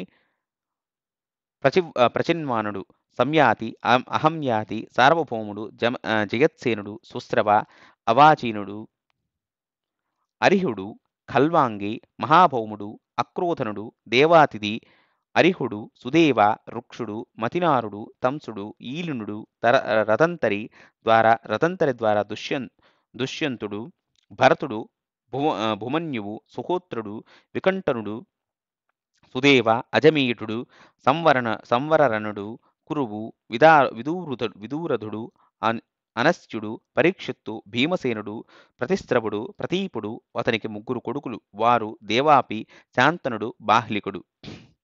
దేవాపి బాల్యములోనే తపస్సు చేసుకున్నట్టుకు వెళ్ళిపోయిను. శంతనుడు దేవపుత్రుడు భీష్ముడు. భీష్ముని తండ్రి సత్యవతి ద్వారా విచిత్రవీర్యుడు, చిత్రాంగదుడు అని 2 పుత్రులు. వ్యాసుడు వారిరువురి భార్యలకు ధృతరాష్ట్రుడు, పాండురాజు మరియు వారి దాసీకి విదురుని ప్రసాదించెను. ధృతరాష్ట్రునికి 9 పుత్రులు. పాండురాజుకు కుంతీదేవి ద్వారా 3 పుత్రులు. మాద్రి ద్వారా 2 పుత్రులు కలిగిరి. ఈ 5 ద్రౌపది ద్వారా ప్రతివింతుడు, సుతసోముడు, శృతకీర్తి, శతానీకుడు, శృతకర్మ జన్మించిరి. యుధిష్ఠిరునికి దేవిక ద్వారా యౌధేయుడు, భీమసేనునికి జలంధర ద్వారా సర్వగుడు, అర్జునునికి సుభద్ర ద్వారా అభిమన్యుడు, నకులునికి కరేణుమతి ద్వారా నిరమిత్రుడు, సహదేవునికి విజయ ద్వారా సుహూత్రుడు కలిగెను. భీమసేనునికి హిడింబ ద్వారా ఘటోద్గజుడు వీరందరికంటేనూ ముందుగా జన్మించెను. అభిమన్యుని ద్వారా వంశము విస్తరించెను. అభిమన్యుడు ఉత్తరను వివాహమాడెను. ఆమె గర్భము నుండి మృత శిశువు జన్మించెను. అతడిని శ్రీకృష్ణ భగవానుడు బ్రతికించెను. అతడు కురువంశం పరీక్షీణించపోయే సమయంలో పుట్టినందున పరీక్షితునిగా పేరుగాంచెను. అతడు మద్రవతి ద్వారా జనమేజయుడు, శతానీకుడు, శంకుకర్ణుడు, శతానీకునికి అశ్వమేధ దత్తుడు కలిగెను. ఇక్ష్వాకు వంశములోనే మహాభిషుడని ఒక మహారాజు ఉండేవాడు.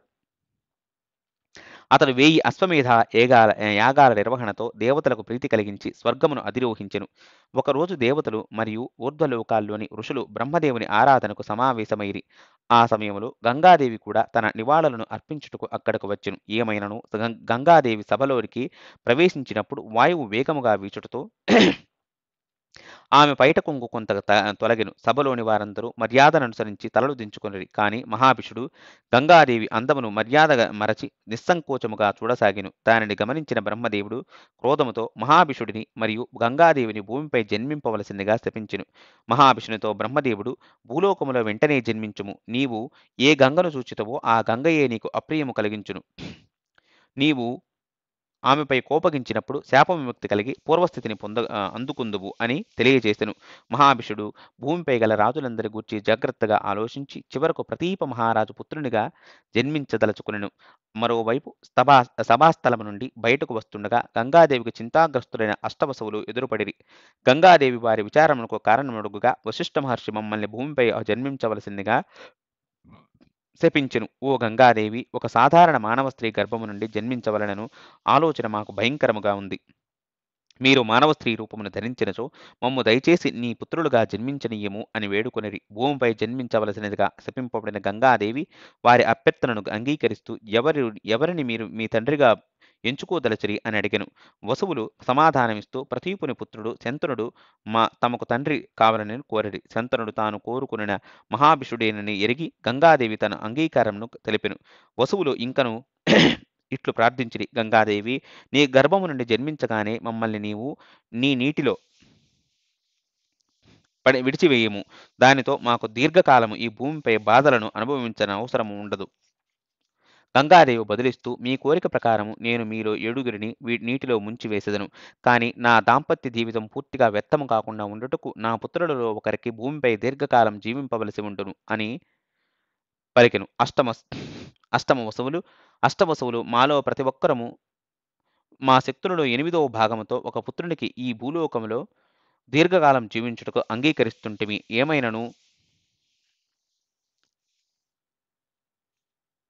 ఏమైనను అతడు ఎటువంటి సంతానం పొందకుండా ఉండునట్లుగా మా కోరికను అనుగ్రహించము అనిరి.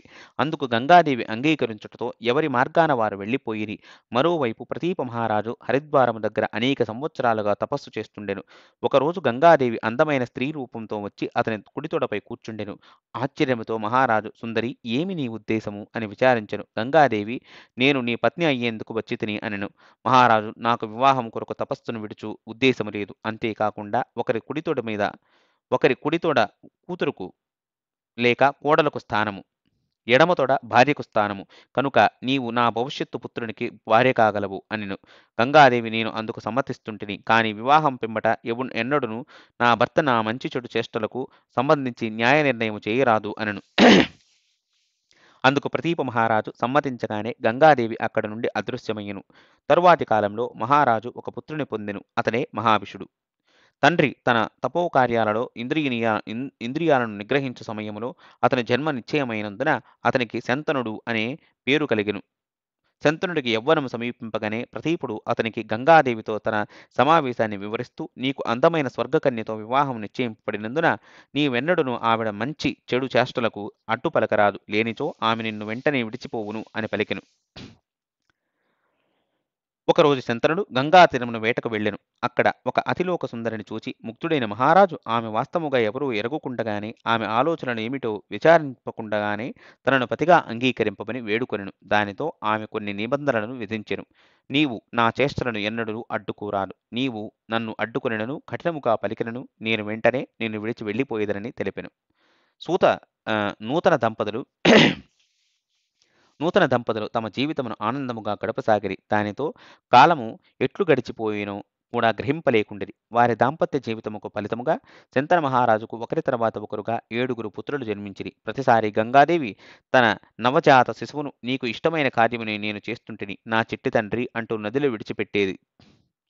గంగాదేవి ఇలా నవజాత శిశువును నదిలో విడిచిన ప్రతిసారి శంతన మహారాజు మనస్సులో బాధ కలిగినను అడ్డుకునే సాహసం చేయలేదు. వివాహ సందర్భంలో తాను ఆమెకు చేసిన వాగ్దానమును స్మరిస్తూ మౌనముగా ఉండిపోయెను. ఏమైనను తన 8వ పుత్రుని కూడా గంగా నదిలో విడిచిపెడుతుండగా గొప్ప క్రోధముతో శంతన మహారాజు కఠినాత్మురాలా, ఈ క్రూర చర్యను విరమించుము అని బిగ్గరగా అరిచెను. ఆ పలుకులను వినిన గంగాదేవి ఆ శిశువును నీటిలో విడిచిపెట్టకుండా రక్షించి ఇలా పలికెను. ఓ మహారాజా, నేను స్వర్గలోక దేవత అయిన గంగను. మనకు జన్మించిన శిశువులు అష్టవసువులు. వారు మానవ జన్మను పొందుటకు శపించబడిరి. వారు మాత్రమే కాకుండా నీ కఠిన వాక్కులతో నేను కూడా శాపము నుండి విముక్తురాలనైతిని. ఇక నేను నా స్వర్గలోకమునకు తిరిగి వెళ్ళెదను. గంగాదేవి తిరిగి వెళ్ళుటకు సిద్ధపడుతుండగా వసువులు ఎందుకు శాపగ్రస్తులైనరని శాపగ్రస్తులైరని శంతన మహారాజు ప్రశ్నించెను. గంగాదేవి ఆ కథను ఇట్లు వివరించెను. కామధేనువు పుత్రిక నందిని ధేనువు తరువాతి కాలంలో వశిష్ఠ మహర్షి ఆశ్రమమును చేరుకొని అక్కడ అతని యజ్ఞ హవిస్సులను సమకూర్చేది. ఒకసారి అడవిలో సంచరిస్తూ వసువులు వశిష్ఠ మహర్షి ఆశ్రమమును చేరుకునిరి. అక్కడ నందినీ ధేనువును చూచిరి. అష్టమ వసువులలో ఒకడైన ద్యు అని పిలువబడువాడు తాను చూచిన కామధేనువు గురించి తన పత్నికి గొప్పగా వివరించెను. ఎవరైనను ఆ స్వర్గలోక కామధేనువు క్షీరాన్ని గ్రులితే అతడు 10,000 సంవత్సరాల వరకు నిత్యయౌవనుడు అగును అని చెప్పి ముగించెను. అది వినిన అతని పత్ని ద్యూతో, స్వామి, ఆ కామధేనువు నాకు కావలను. నేను దానిని నా మిత్రురాలు జితవతికి బహూకరించెదను అనెను. ద్యు తన పత్ని దృష్టిలో ఒక గొప్ప వీరునిగా నిలిచిపోవుటకు ఏదైనా కార్యము చేయవలనను ఆరాటముతో ఉండెను. ఆవిడ పదే పదే అడుగుటతో తన సోదరుల సహాయముతో వశిష్ఠుడు ఆశ్రమములో లేని సమయములో నందినీ ధేనువును దొంగిలించెను. తిరిగి వచ్చిన వశిష్ఠుడు నందిని మరియు దాని దూడ కనిపించకపోవుటతో వాటి కొరకు దగ్గరలోని అడవినంతటినీ వెతకసాగెను. చివరకు వాటి జాడ తెలియక రాకుండటంతో వశిష్ఠుడు తన యోగశక్తితో జరిగిన విషయమంతటిని గ్రహించి ఆగ్రహముగా వసువులను భూలోకములో మానవులుగా జన్మించమని శపించి తిరిగి ధ్యాన నిమగ్నుడయ్యెను. వశిష్ఠుని శాపమును ఎరిగిన వసువులు నందిని మరియు దాని దూడతో అతని ఆశ్రమమునకు పరుగున వెళ్లి తమ విచారమును వ్యక్తపరిచి అతడిని శాంతపరచుటకు ప్రయత్నించిరి. వశిష్ఠుడు శాపాన్ని ఉపసంహరించుటకు నిరాకరించినను వారి పట్ల కొంత సానుకూలతతో ఈ ద్యు నామకుడు తప్ప మిగతా వారందరూ త్వరగా శాపముక్తులగుదురని, ద్యూకు మాత్రము భూలోకములో దీర్ఘకాలము జీవింపవలసి ఉండునని పలికెను. అట్టి సంఘటన అనంతరము వసువులు తిరిగి వస్తుండగా నేను వారిని కలిసినప్పుడు వారికి ఈ భూలోకములో తల్లిగా ఉండుటకు అంగీకరించితిని అంటూ గంగాదేవి ముగించెను. పిమ్మట గంగాదేవి తన కుమారుని వెంటబెట్టుకుని వెళ్ళిపోవుటతో మహారాజు బాధతో తన రాజభవనమును తిరిగి చేరుకొనెను. కొంతకాలం పిమ్మట శంతన మహారాజు ఒక జింకను వేటాడుతూ గంగా తీరమును చేరుకొనెను. గంగానది కృత్రిమముగా లేకుండా చేసినట్లుగా గమనించి కుతూహలముతో అందుకు గల కారణమును వెతకసాగెను. అక్కడ ఒక అందమైన యువకుడు తన దివ్యాస్త్రాలతో గంగా ప్రవాహమును నిలువరించుటను చూచెను. శంతన మహారాజు అతడిని తన కుమారునిగా గుర్తింపలేకపోయెను. కాని ఆ యువకుడు అతడు తన తండ్రి అని గుర్తించి అతడిని మరుగుపరచి వెంటనే అక్కడి నుండి అదృశ్యుడైపోయెను. ఆలోచనలో నెలకొనిన మహారాజు ఆ యువకుడు తన పుత్రుడేనని భావించసాగెను. చివరకు బాధతో నిండిన హృదయముతో గంగాదేవిని ఉద్దేశిస్తూ, దేవి, నాపై దయచూపుతూ మన పుత్రుని నాకు ప్రసాదించుము అని దీనముగా వేడుకొనెను. దానితో శంతన మహారాజు ఎదుట కుమారునితో ప్రత్యక్షమైన గంగాదేవి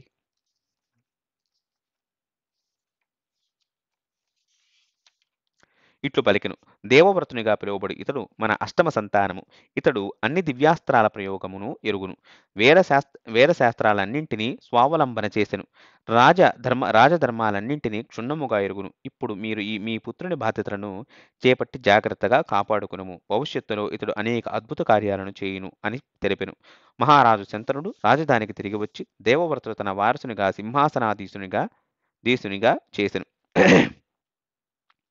4 సంవత్సరాలు గడిచిపోయెను. ఒకరోజు యమునా నది తీరంలో వేటాడుతున్నట్టి శంతన మహారాజుకు అద్భుత దివ్య సుగంధము అనుభూతికి వచ్చెను. ఆ సుగంధమునకు కారణము తెలుసుకున్నట్టుకు ఆసక్తుడైన మహారాజు అటు ఇటు వెతుకుతుండగా చివరకు ఒక స్వర్గలోక సుందరి అయిన కన్యను చూచెను. శంతన మహారాజు ఆమె పరిచయమును అడుగుటతో, నా పేరు సత్యవతి. నా తండ్రి మత్స్యకారుల పాలకుడు. అతని ఆజ్ఞానుసారము నదిపై నావ నడుపుతుంటిని అని తెలిపెను. మహారాజు శంతనుడు స్నేహపూర్వకమైన మధురమైన చిరునవ్వుతో శోభిస్తున్నట్టి ఆమె దివ్య సౌందర్యమును రెప్పవాల్చకుండా చూస్తూ పూర్తిగా మోహితుడయ్యెను.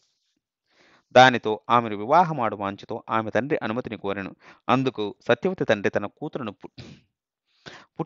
తన కూతురుకు పుట్టిన పుత్రుడికి హస్తినాపుర రాజసింహాసన వారసత్వం లభించాలనే నిబంధనను అంగీకరిస్తేనే సత్యవతితో మహారాజు వివాహమునకు అంగీకరించదనని తెలిపెను.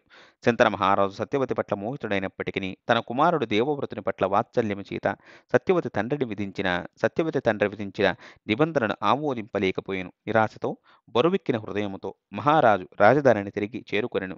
అతని మనస్సు సౌందర్యవతి అయిన సత్యవతికి సంబంధించిన ఆలోచనలలోనే మునిగిపోయెను. మహారాజు శంతనుడు ఉదాసీనముగా రాజభవనములో సమయం గడుపసాగెను. నిరాశ అతని ముఖములో ప్రస్ఫుటముగా గోచరించెను. అది గమనించిన దేవవ్రతుడు ఒకరోజు ఇట్లనెను, తండ్రి, మీ ముఖములో నిరాశ, కళావిహీనత, జీవితం పట్ల ఉత్సాహము కోల్పోయినట్లుగా అగుపిస్తుండెను. దయచేసి మీ చింతకు కారణమును తెలుపుము. నేను పరిస్థితిని చక్కబెట్టుటకు ఏదైనా ప్రయత్నించెదను.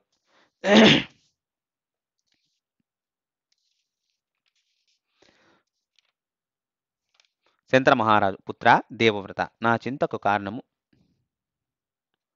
నాకు ఒకే పుత్రుడు ఉండుట. ఒకవేళ నీకేదైనా జరిగితే ఈ గొప్ప భరతవంశము అంతరించును అనెను. ఇలా శంతన మహారాజు తన బాధకు కారణమును పరోక్షముగా తెలిపెను. ఏమైనను దేవవ్రతుడు బుద్ధి కుశలతతో ఆలోచించి తండ్రి తన నుండి ఏదో దాస్తుండెనని గ్రహించి తమ ప్రధానమంత్రిని తండ్రి బాధకు కారణమేమిటని పదే పదే ప్రశ్నించెను. దానితో దేవవ్రతునితో ఆ మంత్రి శంతన మహారాజు సత్యవతిని వివాహమాడదలుచుట మరియు సత్యవతి తండ్రి విధించిన నిబంధన విషయమును వివరించెను. దేవవ్రతుడు దానితో తన సహచరులను కొంతమందిని వెంటబట్టుకుని మత్స్యకారుని సమీపించి తండ్రి తరపున సత్యవతి వివాహమును శంతన మహారాజుతో జరిపించమని కోరెను. మత్స్యకారుడు కురువంశమ యువరాజు పట్ల గౌరవముతో ఇట్లు బదిలిచ్చెను. గొప్ప గొప్ప వ్యక్తులందరూ నా కూతురును ఆశించిరి. అట్లు సమీపించిన దేవర్షి అయిన అసితుణ్ణి కూడా నేను నిరాకరించితిని. కాని భవిష్యత్తులో నీవు సత్యవతి కుమారునికి ప్రతిస్పర్ధివి అను కారణము లేకున్నచో నా కూతురు వివాహమును శంతన మహారాజుతో ఆనందముగా జరిపించేవాడిని. తండ్రి కోరికను నెరవేర్చవలనను తీవ్ర ఆరాటముతో దేవవ్రతుడు ఇట్లు భీషణ ప్రతిజ్ఞ చేసెను. నేను నా తండ్రి కొరకు సింహాసనాధికారమును త్యజిస్తుంటిని ప్రతిజ్ఞ చేస్తుంటిని. నీ మనుమడే కౌరవరాజు కాగలడని నిశ్చింతగా ఉండవచ్చు. ఏమైనను మత్స్యకారుని సంశయము పూర్తిగా తీరకపోవటచో ఇట్లు పలికెను. ఏమైనను నీవు సింహాసనాధికారమును త్యజించినను తరువాత నీ పుత్రుడు దానిని కోరవచ్చును. దానితో దేవవ్రతుడు, ఈ రోజు నుండి నేను నైష్టిక బ్రహ్మచర్య వ్రతమును స్వీకరించెదను. నా జీవిత కాలంలో నేనెన్నడను సంతానమును పొందను అంటూ భీషణ ప్రతిజ్ఞ చేసెను. అట్టి భీషణ ప్రతిజ్ఞను నిన్నట్టి మత్స్యకారుడు రోమాంచితుడయ్యను. అతడు వెంటనే తన కుమార్తెను శంతన మహారాజుకు అర్పించుటకు అంగీకరించెను. ఆ సమయంలో దేవతల ఆకాశం నుండి దేవవృతునిపై పుష్పవృష్టి కురిపిస్తూ తండ్రి కొరకు అద్భుతముగా భీషణ ప్రతిజ్ఞ చేసినట్టు ఈ యువకుడు భీష్మునిగా పిలువబడును అని ప్రకటించిరి. భీష్ముడు సత్యవతితో ఓడి హస్తినాపురము చేరుకొని ఆమెను తన తండ్రికి సమర్పించి జరిగిన విషయమంతటిని వివరించెను. పుత్రుని పట్ల ప్రీతి చెందిన మహారాజు దేవవ్రతునికి ఇచ్ఛామరణ వరాన్ని అనుగ్రహించెను.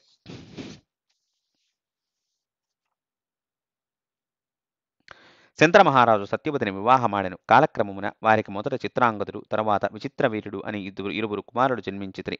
విచిత్రవీరుని బాల్యములోనే శంతనుడు శరీరమును విడిచెను. సత్యవతి ఆదేశానుసారం భీష్ముడు చిత్రాంగదుని సింహాసనాధీశుని చేసెను. ఒకరోజు గంధర్వరాజైన చిత్రాంగదుడు తన పేరుతో మరొక మహారాజు ఉండుటకు వీలులేదని కురువంశ మహారాజును యుద్ధమునకు సవాలు చేసెను. కురుక్షేత్రంలో సరస్వతీ నది తీరులో ఇరువురు చిత్రాంగదుల నడుమ 3 సంవత్సరముల పాటు ఘోర యుద్ధము జరిగెను. ఆ యుద్ధములో గంధర్వరాజు విజయము సాధింపగా కురుమహారాజు ప్రాణాలను కోల్పోయెను. భీష్ముడు తన సోదరుడైన చిత్రాంగదుని అంత్యక్రియలను విధిపూర్వకముగా నిర్వహించి తరువాత విచిత్రవీరుని సింహాసనంపై అధిష్ఠింపచేసెను. విచిత్రవీరుడు బాలుడొకటి చేత భీష్ముడు స్వయంగా రాజకార్యాలన్నింటినీ సవతి తల్లి అయిన సత్యవతి ఆదేశానుసారం నిర్వర్తించుచుండేవాడు.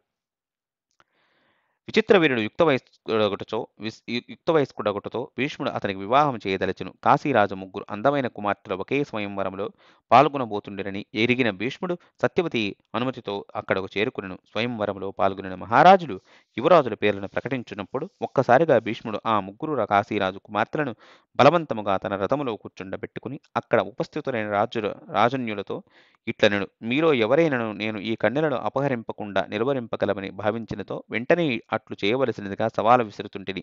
ఏమైనను 8 రకాల వివాహ పద్ధతులలో ప్రత్యేకించి ప్రత్యర్థులను జయించి అపహరించకపోయిల్లి వివాహము చేసుకున్న భార్య మిక్కిలి ప్రేమాస్పదమని గ్రహింపవలెను. భీష్ముడు తన రథవేగమును పెంచబోతుండగా అక్కడ సమావేశమైన రాజులు క్రోధముతో ఉత్సాహముగా తమ కవచాలను ధరించి ఆయుధాలను చేతబూని తమ రథాలను భీష్ముని రథము ముందుకు నడిపిరి. భీష్మునితో వారు భయంకర యుద్ధము చేసిరి. అనేక మంది యోధులు ఏకకాలంలో శరవృష్టిని కురిపించిన భీష్ముడు వాటినన్నింటినీ నిగ్రహించగలిగెను. అట్లు కురు యువరాజు శత్రువుల తలలను వందలాదిగా ఛేదించగా మిగతా ఇతర రాజులు నలుదిక్కులకు చెదిరిపోయిరి. భీష్ముడు ముందుకు వెళ్ళబోతుండగా ఒక్కసారిగా సాల్వరాజు అతనికి ఎదుటకు వచ్చి యుద్ధమునకు సవాలు విసిరెను. భీష్ముడు ఆగ్రహముతో అతని సారథిని గుర్రాలను హతమార్చి సాల్వుని వధింపక విడిచిపెట్టెను. ఇలా భీష్ముడు కాశీరాజు ముగ్గురు కుమార్తెలను తన సోదరుడు విచిత్రవీరుని కొరకు హస్తినాపురమునకు అపహరించుకుని వెళ్ళెను. భీష్ముడు విచిత్రవీరునితో వారి వివాహ సన్నాహాలకు ఏర్పాటు చేస్తుండగా కాశీరాజు కుమార్తెలలో జ్యేష్ఠురాలైన అంబ భీష్ముని సమీపించి ఇట్లు వేడుకొనెను. నేను ఇదివరకే నా హృదయమును సాల్వరాజుకు అర్పించితిని. అతడు కూడా నాకు తన మనస్సును అర్పించెను. కనుక దయచేసి విచిత్రవీరునితో వివాహమునకు నన్ను బలవంత పెట్టవద్దు. అది వినిన భీష్ముడు బ్రాహ్మణులను సంప్రదించి అంబ తన ఇష్టానుసారం వెళ్ళుటకు స్వేచ్ఛానుమతిని ప్రసాదించెను. మిగిలిన ఇరువురు అంబిక అంబాలికలను విచిత్రవీరుడు వివాహమాడెను. ఏమైనను వారి వివాహానంతరం విచిత్రవీరుడు మిక్కిలి కామాసక్తుడై తన పూర్తి సమయమును తన భార్యలతోనే గడపసాగెను. అట్లు 7 సంవత్సరములు గడిచిన పిమ్మట విచిత్రవీరుడు భయంకరమైన క్షయరోగమునకు గురయ్యెను. అతడిని చికిత్స ద్వారా ఆరోగ్యవంతుని చేసేందుకు చేసిన ప్రయత్నాలు ఫలింపక యవ్వనములోనే అతడు మరణించెను. ఈ విషాదం భీష్ముడిని శోక సముద్రంలోకి నెట్టెను. సత్యవతి నిర్దేశానుసారం అతడు సోదరుని అంత్యక్రియలను జరిపించెను. సత్యవతి కూడా తన కనిష్టపుత్రుని మరణముతో విషాదములో మునిగిపోయెను. ఏమైనను తన ఇరువురు కోడళ్లకు ఓదార్చుటకు శాయశక్తులా ప్రయత్నించెను. సత్యవతి భీష్మునితో, పుత్ర, ఇప్పుడు కురువంశంలో మిగిలిన ఏకైక పురుషుడు నీవు. ఇప్పుడు వంశం పూర్తిగా నీపై ఆధారపడి ఉండెను. కనుక నీవు నీ సోదరుని విధవలతో సంతానమును పొందవలనని వాంఛిస్తుంటిని. తరువాత నీవు వివాహము చేసుకుని సింహాసనమును అధిష్ఠించి రాజ్యమును పాలించుము అనెను. ఈ ప్రస్తావన ధర్మబద్ధమైనప్పటికీ భీష్ముడు ఇలా బదులిచ్చెను. మాత, శంతన మహారాజుతో మీ వివాహ సందర్భములో నేను చేసిన ప్రతిజ్ఞను ఒక్కసారి స్మరించగలరు.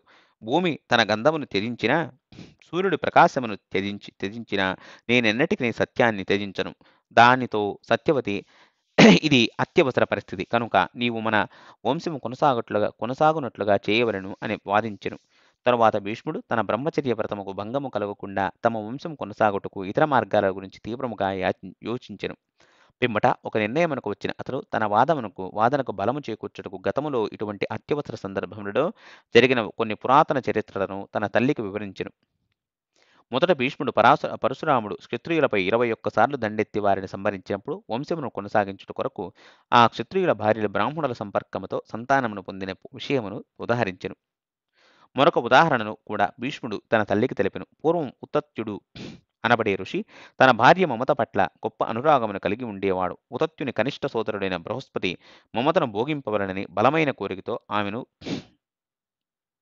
సమీపించెను. మమత తన భర్త వలన తాను అదివరకే గర్భవతిని తెలిపి బృహస్పతిని తన ప్రయత్నము నుండి విరమింపచేయు ప్రయత్నించెను.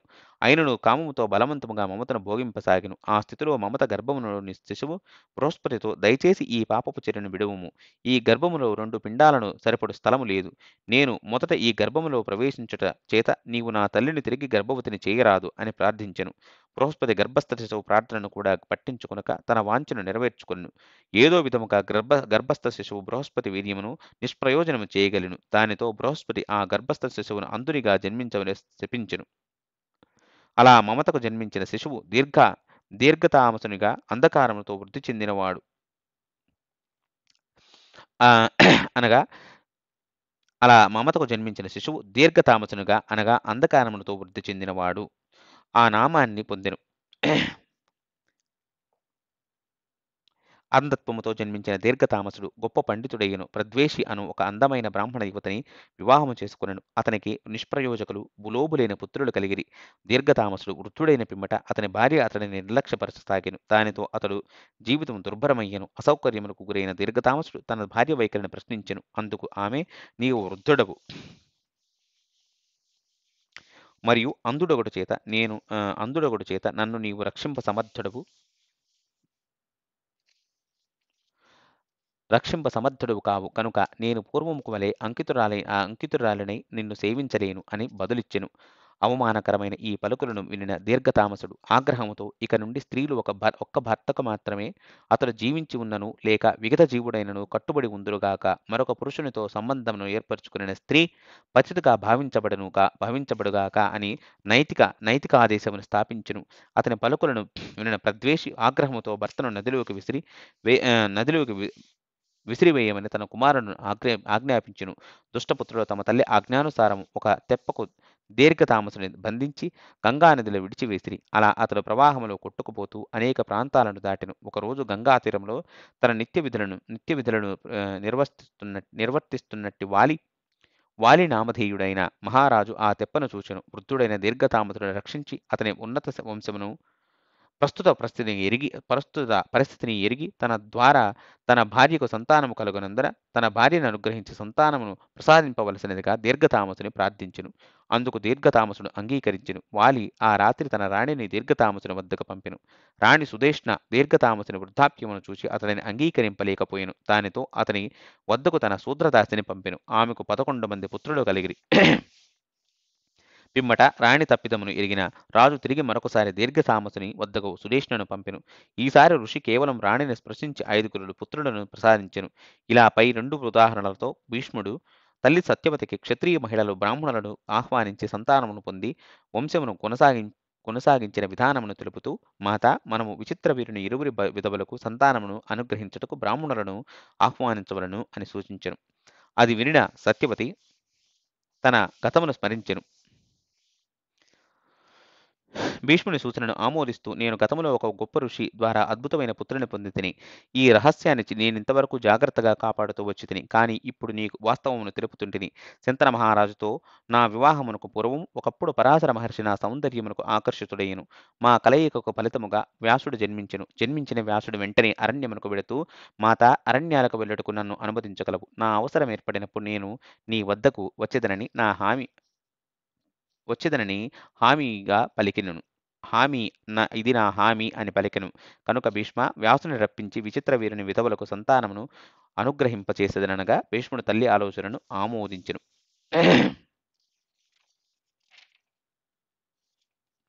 దానితో సత్యవతి వ్యాసునిపై మనస్సును కేంద్రీకరించి ధ్యానింపనారంభించెను. పరాశరపుత్రుడు వెంటనే ఆమె ఎదుట ప్రత్యక్షమయ్యెను. సత్యవతి ఆప్యాయతతో కన్నీటితో అతడిని అభిషేకించెను. వ్యాసుడు తనను రప్పించుటకు గల ఉద్దేశమును తప్పక నెరవేర్చటనని తల్లికి హామీ ఇచ్చెను. కుశల ప్రశ్నల పిమ్మట నా భర్త మరియు ఇరువుల పుత్రులు మరణము మరియు భీష్ముని నైష్టిక బ్రహ్మచర్య ప్రతిజ్ఞ కారణముగా చేత కురువంశం అంతరించే ప్రమాదం ఏర్పడెను. ఓ ద్వైపాయన నీవు నా జ్యేష్ఠపుత్రుడు కనుక విచిత్ర వీరుని విధవులకు సంతానము ప్రసాదించి మా వంశమును కొనసాగింపవలసిందిగా వేడుతుంటిని అనెను. వ్యాసదేవుడు ఇట్లు పలికెను. తల్లి ధర్మబద్ధమైన నీ ప్రతిపాదనను నేను అంగీకరిస్తుంటిని. ఏమైనను విధవులు ఇరువురును మొదట 1 ఏడాది కఠిన తపస్సు చేయవలను. కఠిన వ్రత నియమాలను ఆచరింపని స్త్రీ నన్ను చేరలేదు. కాని సత్యవతి ఆతృతతో పుత్ర సరి అయిన పాలకుడు లేని రాజ్యము గొప్ప అనిశ్చితిక గురగును. కనుక నీవు తక్షణమే వారికి గర్భాధానము చేయవలను అని అనెను.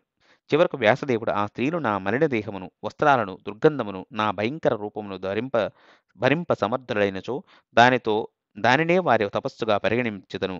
దానితో జన్మించు సంతానము శ్రేష్ఠులగుదురు.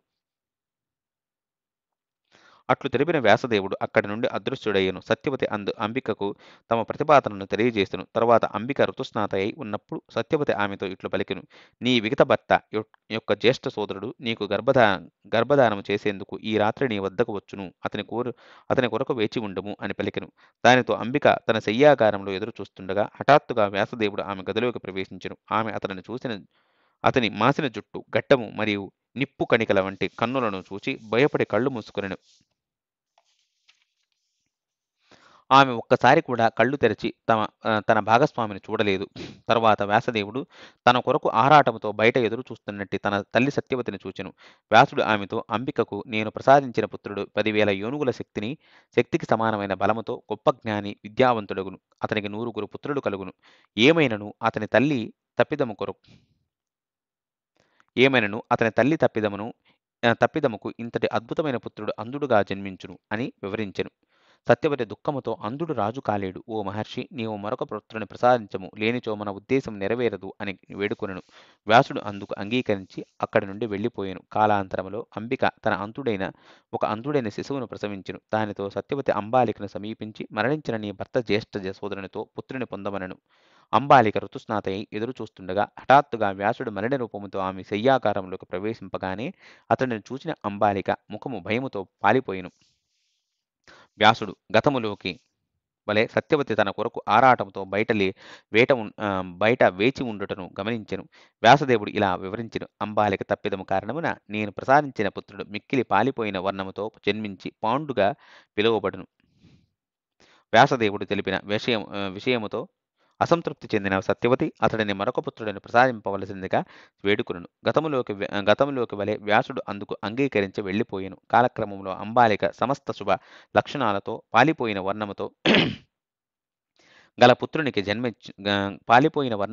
పుత్రునికి జన్మనిచ్చెను. తరువాత అంబిక ఋతుస్నాత అయి ఉండగా సత్యవతి మరోసారి వ్యాసదేవునికి అంగీకరించమని కోరగా వ్యాసదేవుని మలిన రూపము మరియు శరీర దుర్గంధము గురించి ఆలోచించి తన స్థానంలో ఒక అందమైన శూద్రదాసిని పంపెను. సత్యవతి పిలుపుతో విచ్చేసిన వ్యాసదేవుడు అంబిక శయ్యాకారంలో ప్రవేశింపగానే శూద్రాన్ని అత్యంత ఆదరముతో అతడిని ఆహ్వానించుటను చూచి ఆశ్చర్యపోయెను. ఆమె విధేయత మరియు ఆదరణ అతడికి ప్రీతి కలిగించును. పిమ్మట ఆమెతో, నీ పుత్రుడు గొప్ప అదృష్టవంతుడు మరియు లోకములో అందరికీ మించిన గొప్ప వివేకవంతుడు అగును అని తెలిపెను. ఆరాటముతో వేచి ఉన్నట్టే సత్యవతికి తనను అంబిక వంచిన విషయమును, తాను శూద్రదాసినికి అనుగ్రహించి పుత్రుని ప్రసాదించిన విషయమును తెలిపి ఒక్కసారిగా అద్భుత రీతిలో తన తల్లి దృష్టి నుండి అదృశ్యమయ్యను. దాసి ద్వారా వ్యాసదేవునికి జన్మించిన పుత్రుడు నిజమునకు మాండవ్యముని చేత శూద్రునిగా జన్మింపమని శపింపబడిన యమధర్మరాజు. ఒకప్పుడు మాండవ్యముని మౌనవ్రతములో తన పర్ణశాల ఎదుట గల విశాల వృక్షం క్రింద శీర్షాసనముతో తపస్సు చేసేవాడు. అట్లు కొన్ని సంవత్సరాలు గడిచిన పిమ్మట ఒకరోజు రాజభటులు వెంబడిస్తుండగా కొందరు బందిబోట్లు భయముతో దొంగలించిన సొత్తుతో ముని ఆశ్రమ ప్రాంతంలోకి ప్రవేశించి అక్కడ దాగుకొనిరి. రాజభటులు దొంగలను గూర్చి మాండవ్యముని ప్రశ్నింపగా మౌనవ్రతంలో ఉన్నట్టి ముని ఏమీ పలుకలేదు. ఆశ్రమంలో వెతుకుటతో దొంగలు సొమ్ము దొరికెను. దానితో భటులు దొంగలతో పాటు మునిని కూడా బంధించి రాజుగారి వద్దకు తీసుకువెళ్ళిరి. మహారాజు ఋషితో పాటు అందరికి మరణదండనను విధించెను. రాజుగారి ఆదేశమును అమలుపరుస్తూ భటులు మాండవ్యముని శూలారోహణము చేసిరి. ఏమైనను అతని తపోబలము చేత అతడు ఎన్ని రోజులు గడిచినను మరణించలేదు. ఇతర ఋషులు పక్షుల రూపములో మాండవ్యముని సమీపించి ఇంత తీవ్రముగా శిక్షింపబడుటకు గల కారణమును గూర్చి అడిగిరి. అందుకు మాండవ్యముని, ఇది తప్పక నా పూర్వ పాప ఫలితమై ఉండును అనెను. ఈలోపు భటులు మహారాజు వద్దకు వెళ్లి బల్లెముతో పొడిచినను ముని మరణింపలేదని తెలియజేసిరి. రాజు తన మంత్రులను సంప్రదించి వారి సూచనలను అనుసరించి మునిని సమీపించి తన అపరాధమునకు క్షమింపవలసినదిగా వేడుకొనెను. మహారాజుడు నిజమైన పశ్చాత్తాపమును గమనించిన ముని శాంతించెను. తరువాత మాండవ్యముని శరీరములో దిగబడిన శూలాన్ని బయటకు లాగా ప్రయత్నించినను వారు అట్లు చేయలేకపోయిరి. ఆశ్చర్యపడుతూ మహారాజు చివరికి ముని శరీరములో గల శూలాభాగమును విడిచి బయట ఉన్న భాగమును నరికించి వేసిరి. మాండవ్యముని తన శరీరములో స్థిరముగా దిగబడినట్టి శూలముతోనే తపస్సు చేసుకున్నట్టుకు వెళ్ళిపోయెను. తరువాత ఒకసారి అతడు యమలోకముకు ప్రయాణమయ్యెను. అక్కడి సభలో ఐశ్వర్యప్రదమైన సింహాసనమును అధిష్ఠించి ఉన్నట్టి యమధర్మరాజును మాండవ్యముని ఇలా ప్రశ్నించెను. ప్రభు, నేనేమి పాపం చేసితనని మహారాజు చేత ఇంత తీవ్రముగా శిక్షింపబడేదని? యమధర్మరాజు ఇట్లు పలికెను. ఓ ఋషి, నీవు ఒకసారి ఒక తూనీక శరీరములో ఒక పదునైన ముళ్ళును దూర్చితివి. అందుకు ప్రతిఫలముగా అట్లే నీ శరీరములోని శూలమును దూర్చబడెను. మాండవ్య ఋషి నేను ఎప్పుడు అట్టి పాపకర్మను చేస్తుని అని యమధర్మరాజును విచారించెను. యమధర్మరాజు సమాధానమిస్తూ, నీవు బాలకుడిగా ఉన్నప్పుడు అట్లు చేస్తివి. స్వల్ప పాపముకైనను ఫలితము ఎన్నో రెట్లు అధికముగా స్వల్ప పాపమునకైనను ఫలితము ఎన్నో రెట్లు అధికముగా ఉండుననుటతో ఋషి క్రోధితుడై, అన్నింటికంటేను బ్రాహ్మణ వధ ఘోరమైనదని నీవు ఎరిగి ఉందువు. నీవు నాకు విధించిన శిక్ష నా పాపమునకు ఏ విధముగానూ సమానము కాదు. కనుక నీవు భూలోకములో శూద్రయోనిలో జన్మించమని శపిస్తుంటిని. అంతేకాకుండా 14 ఏండ్ల వరకు బాలురు చేసిన పాపకర్మకు ఫలితమును అనుభవింపనవసరము లేదనే నియమమును స్థాపిస్తుంటిని. ఎందుకనగా బాలురకు ధర్మాధర్మ విచక్షణ ఉండదు. అంధుడైన ధృతరాష్ట్రుడు పాలిపోయిన వర్ణముతో పాండురాజు మరియు వివేకవంతుడైన విదురుడు జన్మించిన పిమ్మట రాజ్యము భీష్ముని పాలనలో వైభవముగా కొనసాగుతుండెను. సత్యయుగము ఆరంభమైనట్లుగా అగుపించును. నిజమునకు జనుడు భీష్ముని పాలనలో సుఖ సమృద్ధులతో జీవిస్తుండటంతో ఇతర రాజ్యాలలోని పౌరులు భీష్ముని పాలనలో రక్షణ పొందుటకు హస్తినాపురములో నివాసము ఏర్పరచుకునేవారు. వ్యాసదేవుడు కురువంశముకు ప్రసాదించిన ముగ్గురు బాలులను భీష్ముడు తన సొంత పుత్రులుగా పెంచసాగెను.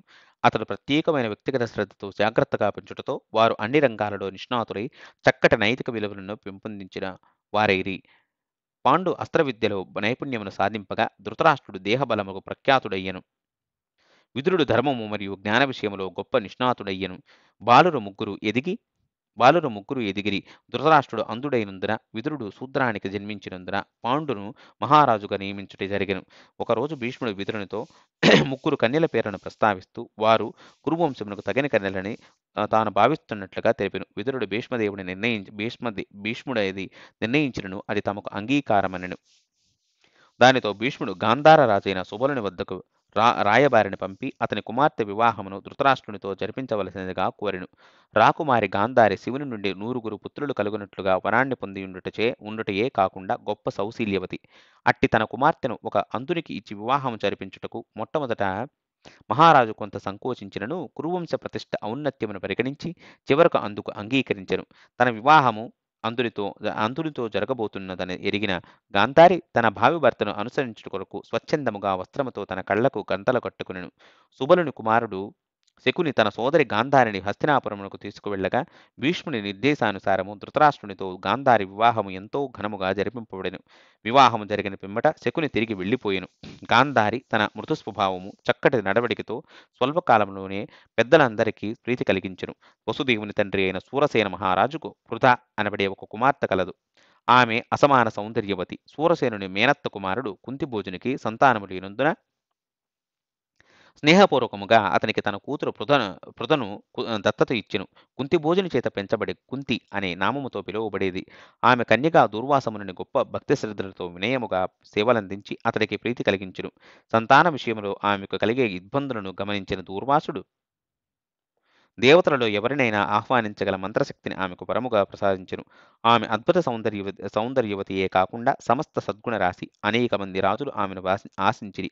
దానితో కుంతిభోజుడు తన పెంపుడు కూతురు కొరకు స్వయంవరము ఏర్పాటు చేసి అనేక మంది రాజులను యువరాజులను ఆహ్వానించెను. కుంతి స్వయంవర సభలో ప్రవేశించగానే అందరిలోకి మిక్కిలి శోభాయమానముగా ప్రకాశిస్తున్నట్టి వీరుడైన పాండును చూడగానే ఆమె హృదయము కంపించెను. దానితో ఆమె సిగ్గుపడుతూ పాండురాజు మెడలో వరమాలను ధరింపజేస్తును. దానితో ఎటువంటి దాడి ప్రయత్నాలు లేకుండా మిగతా రాజులు వెనుకకు మరలిరి. కుంతిభోజుడు పాండుతో కుంతి వివాహమును ఘనముగా జరిపించెను. పాండు తన నూతన వధువుతో హస్తినాపురమునకు తిరిగి వచ్చిన కొంత కాలమునకు భీష్ముడు అతనికి ద్వితీయ వివాహము చేయదలచెను. అదే ఉద్దేశముతో భీష్ముడు మంత్రులను సైన్యమును వెంట తీసుకుని మద్ర దేశాధిపతి శల్యుని వద్దకు వెళ్ళెను. శల్యుని భీష్ముని అన్ని రకాల రాజలాంఛనాలతో స్వాగతించెను. ఇరువురు సుఖాసీనులైన పిమ్మట భీష్మునితో అతడు విచ్చేసిన కారణమును శల్యుడు విచారించెను. భీష్ముడు అందుకు శల్యుని సోదరిని పాండుకు ద్వితీయ పత్నిగా ఆశించి వచ్చితనని తెలియజేసెను. ఇంతటితో ఆదిపర్వం మొదటి భాగం సమాప్తం. మళ్ళీ మహాభారతంలోని ఆదిపర్వం కొనసాగిస్తాము. అందరికీ నమస్కారం.